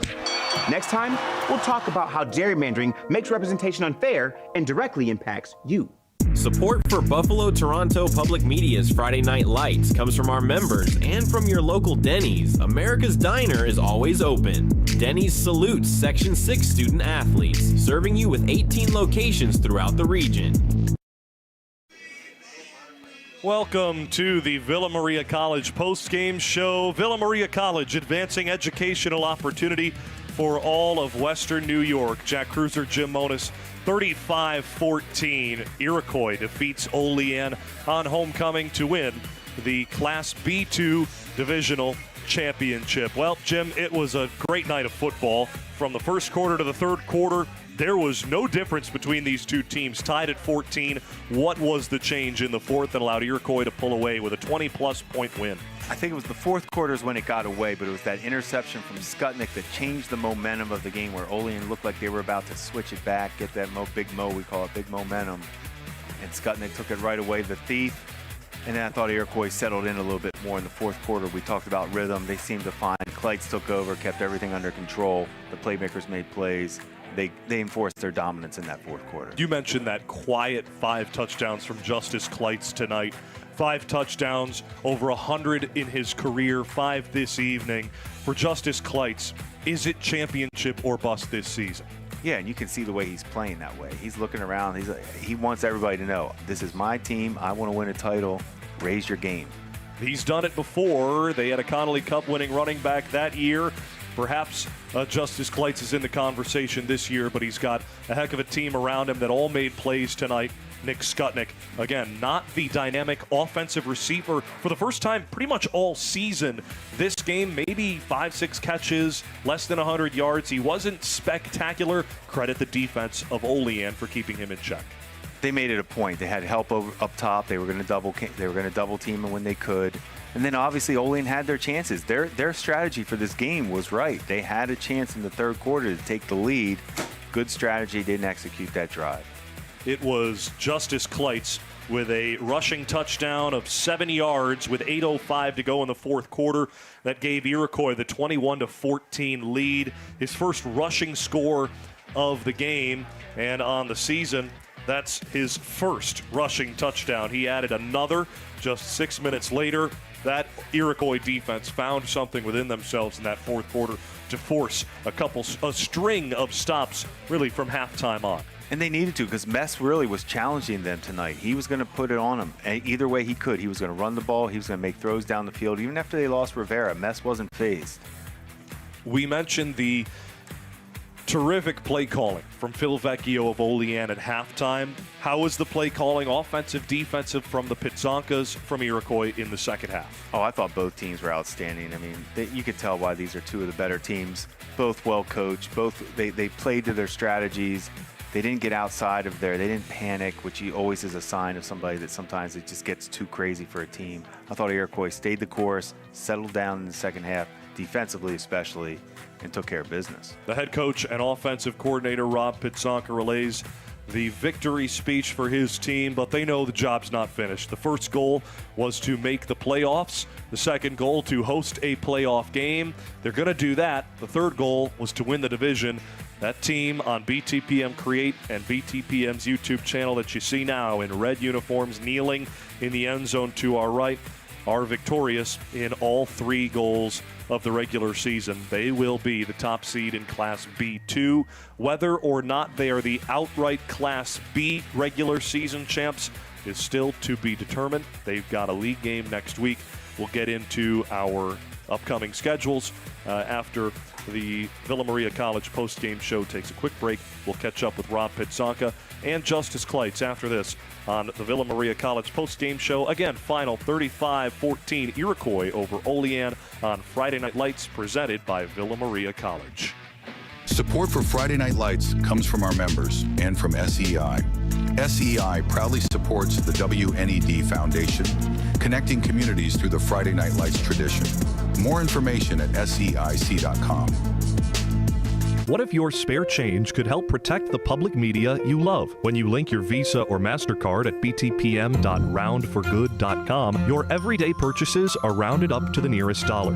At the end of the month, that change becomes one simple donation to Buffalo Toronto Public Media, fueling public media and strengthening our community. One cup of coffee, one grocery run, one roundup at a time. You're in control. Pause or cancel anytime. It's simple. It adds up. Small change, big impact. She said this, well, he said that. The truth will come out. Wondering what the buzz is? What's the hot goss? Whatever it is, we're talking about it on Group Chat, your weekly connection to the unpredictable, weird, and wonderful world of pop culture, from film, theater to food, blockbusters, and beyond. Every week with Tiffany Bentley and her revolving panel of pop culture enthusiasts. Listen to Group Chat on Fridays at 10 a.m. and Saturdays at noon on BTPM NPR. I'm very excited. Do you love theater? Can't get enough of Broadway shows? Join Buffalo Toronto Public Media this January in New York City for Just in Time, Operation Mincemeat, Buena Vista Social Club, The Play That Goes Wrong, and The Queen of Versailles. Show tickets, hotel, travel, and select meals are included. Space is limited, so don't delay. January 19th through the 23rd. Visit btpm.org/travel. Hey, football fans, check out the USA Wheelchair Football League Tournament, presented by Buffalo Toronto Public Media. Cheer on our very own Buffalo Bills as they face off with the Patriots, the Cowboys, the Raiders, and the Browns. It's picked off! Head to the Buffalo Toronto Public Media YouTube channel to stream it now. Listen to Buffalo Toronto Public Media The Bridge wherever you are. Search for the BTPM Listen app on all your devices. Support for Buffalo Toronto Public Media's Friday Night Lights comes from our members and from Mr. Goodbar, your Elmwood Avenue home for football and more food, beverage, and atmosphere. At 1110 Elmwood Avenue in Buffalo, Mr. Goodbar, home of DJ Crespo's away game viewing parties. Visit Villa Maria College and discover what it means to be a Viking. Come see the energy, teamwork, and pride that makes the Villa Vikings unstoppable. Schedule your tour at visit.villa.edu. BTPM NPR's Disabilities Beat promotes awareness and inclusivity, amplifies underrepresented voices, and holds corporations and governments accountable. What assurance can you offer consumers that these problems won't repeat in New York, and what accountability measures do you have in place? Hear reports from the Disabilities Beat, hosted by Emily Watkins, every Wednesday on BTPM NPR during Morning Edition and All Things Considered. The BTPM Disabilities Beat is funded in part by the Peter and Elizabeth Tower Foundation. Buffalo Toronto Public Media has new and innovative ways to generate revenue for your business. We have a robust menu of digital features that can help your business grow. Contact Bill Saurer at 716-845-7000. Support for Buffalo Toronto Public Media's Friday Night Lights comes from our members and from Mr. Goodbar, your Elmwood Avenue home for football and more food, beverage, and atmosphere. At 1110 Elmwood Avenue in Buffalo, Mr. Goodbar, home of DJ Crespo's away game viewing parties. Support for Buffalo Toronto Public Media's Friday Night Lights comes from our members and from your local Denny's. America's Diner is always open. Denny's salutes Section 6 student athletes, serving you with 18 locations throughout the region. Welcome back to the Villa Maria College postgame show on Friday Night Lights. 35-14 the final, Iroquois over Olean. We've got the B2 divisional champs in 2025 with us, head coach Rob Pitzonka. Coach, you just spent a long time talking to your team. What was the message after this win? That I love them. I love those guys. I know it's their homecoming. We talked about being together, protecting our team, making wise decisions. Congratulated them on becoming the division champs because it's been a couple of years since we did that. And then as far as the football end of it goes, it's just we got to get together, clean up our little things so that we could play at the highest that we possibly can come playoff time. Because right now, the message to the team is this: we earn another week to keep playing football together. And somebody's going to come to Elma trying to take away our football careers, playing with our friends that we've known since we're kids. And it's going to take a great effort to try to do that to us. What was the difference second half? The defense.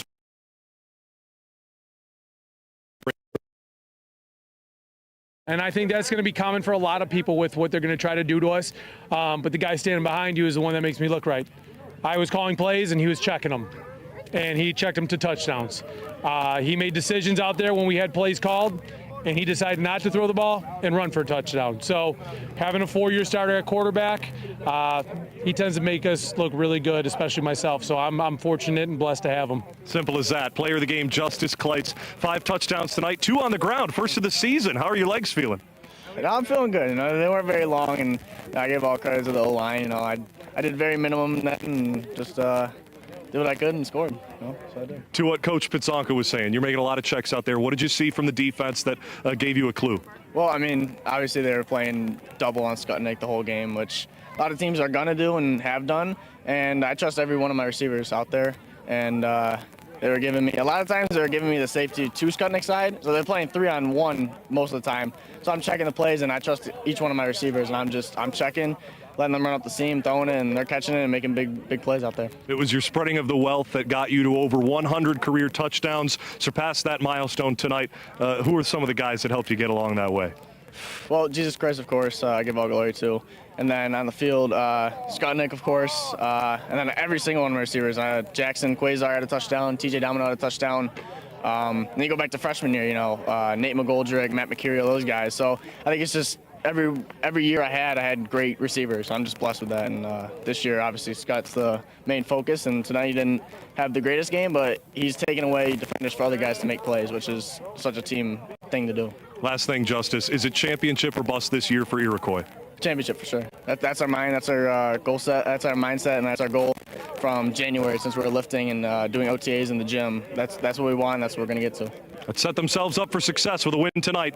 Your B2 divisional champs in 2025, the Iroquois Redhawks. We'll set it to break, come back with the final segment. Scores around Western New York, a big result in Class AA. The team has won the bye week. We'll have that after this on the Villa Maria College postgame show on BTPM's Friday Night Lights. Support for Friday Night Lights comes from our members and from SEI. SEI proudly supports the WNED Foundation, connecting communities through the Friday Night Lights tradition. More information at SEIC.com. What if your spare change could help protect the public media you love? When you link your Visa or MasterCard at btpm.roundforgood.com, your everyday purchases are rounded up to the nearest dollar. At the end of the month, that change becomes one simple donation to Buffalo Toronto Public Media, fueling public media and strengthening our community. One cup of coffee, one grocery run, one roundup at a time. You're in control. Pause or cancel anytime. It's simple. It adds up. Small change, big impact.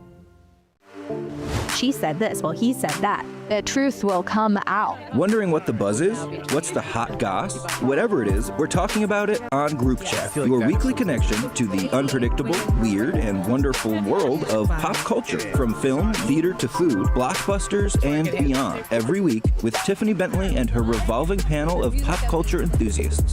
Listen to Group Chat on Fridays at 10 a.m. and Saturdays at noon on BTPM NPR. I'm very excited. Do you love theater? Can't get enough of Broadway shows? Join Buffalo Toronto Public Media this January in New York City for Just in Time, Operation Mincemeat, Buena Vista Social Club, The Play That Goes Wrong, and The Queen of Versailles. Show tickets, hotel, travel, and select meals are included. Space is limited, so don't delay. January 19th through the 23rd. Visit btpm.org/travel. Hey, football fans, check out the USA Wheelchair Football League Tournament, presented by Buffalo Toronto Public Media. Cheer on our very own Buffalo Bills as they face off with the Patriots, the Cowboys, the Raiders, and the Browns. It's picked off! Head to the Buffalo Toronto Public Media YouTube channel to stream it now. Listen to Buffalo Toronto Public Media The Bridge wherever you are. Search for the BTPM Listen app on all your devices. Support for Buffalo Toronto Public Media's Friday Night Lights comes from our members and from Mr. Goodbar, your Elmwood Avenue home for football and more food, beverage, and atmosphere.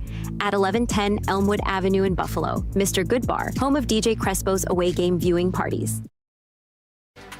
Final segment on the Villa Maria College post-game show. Villa Maria College, advancing educational opportunity for all of Western New York. 35-14, the final. Iroquois over Olean, claiming the Class B2 divisional title. They will have 2 home games in postseason play in a few weeks from now. Well, we've got some results from around Western New York in Week 7.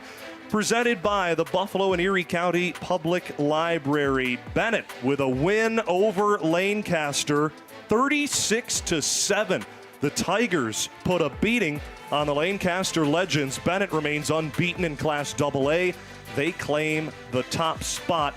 For now, the bye is theirs. If they can win in Week 8 next week, it's officially theirs for the first round of the playoffs. Lancaster, they're going to have to play somebody in the quarterfinal and then win a game in the semis if they want to make it to Highmark for the 10th straight season. Williamsville South leads West Seneca East 21-14 with 4 minutes to go in the fourth quarter at Will South. Each team has 3 timeouts at the moment. That game is a dogfight for the top spot in Class B1. On the other side of Class B, Pioneer defeats South Park. Newfane defeats Gowanda Pine Valley 36-24, and Depew is at Lackawanna tomorrow at 2 o'clock. We've got a great game next week, Jim, when we head to Trojan Stadium. West Seneca West at West Seneca East, the battle of the community. West Seneca West won their game tonight. They're 6-1. West Seneca East has at least 6 wins. Will they be undefeated? We'll see. Should be a great one next week. Well, we thank you for joining us wherever you may be or may have been this evening for Week 7 on Friday Night Lights. The regular season wraps up next week. Join us at 7 p.m. from West Seneca East. This is Jack Kreuzer for our entire crew saying I bid you adieu.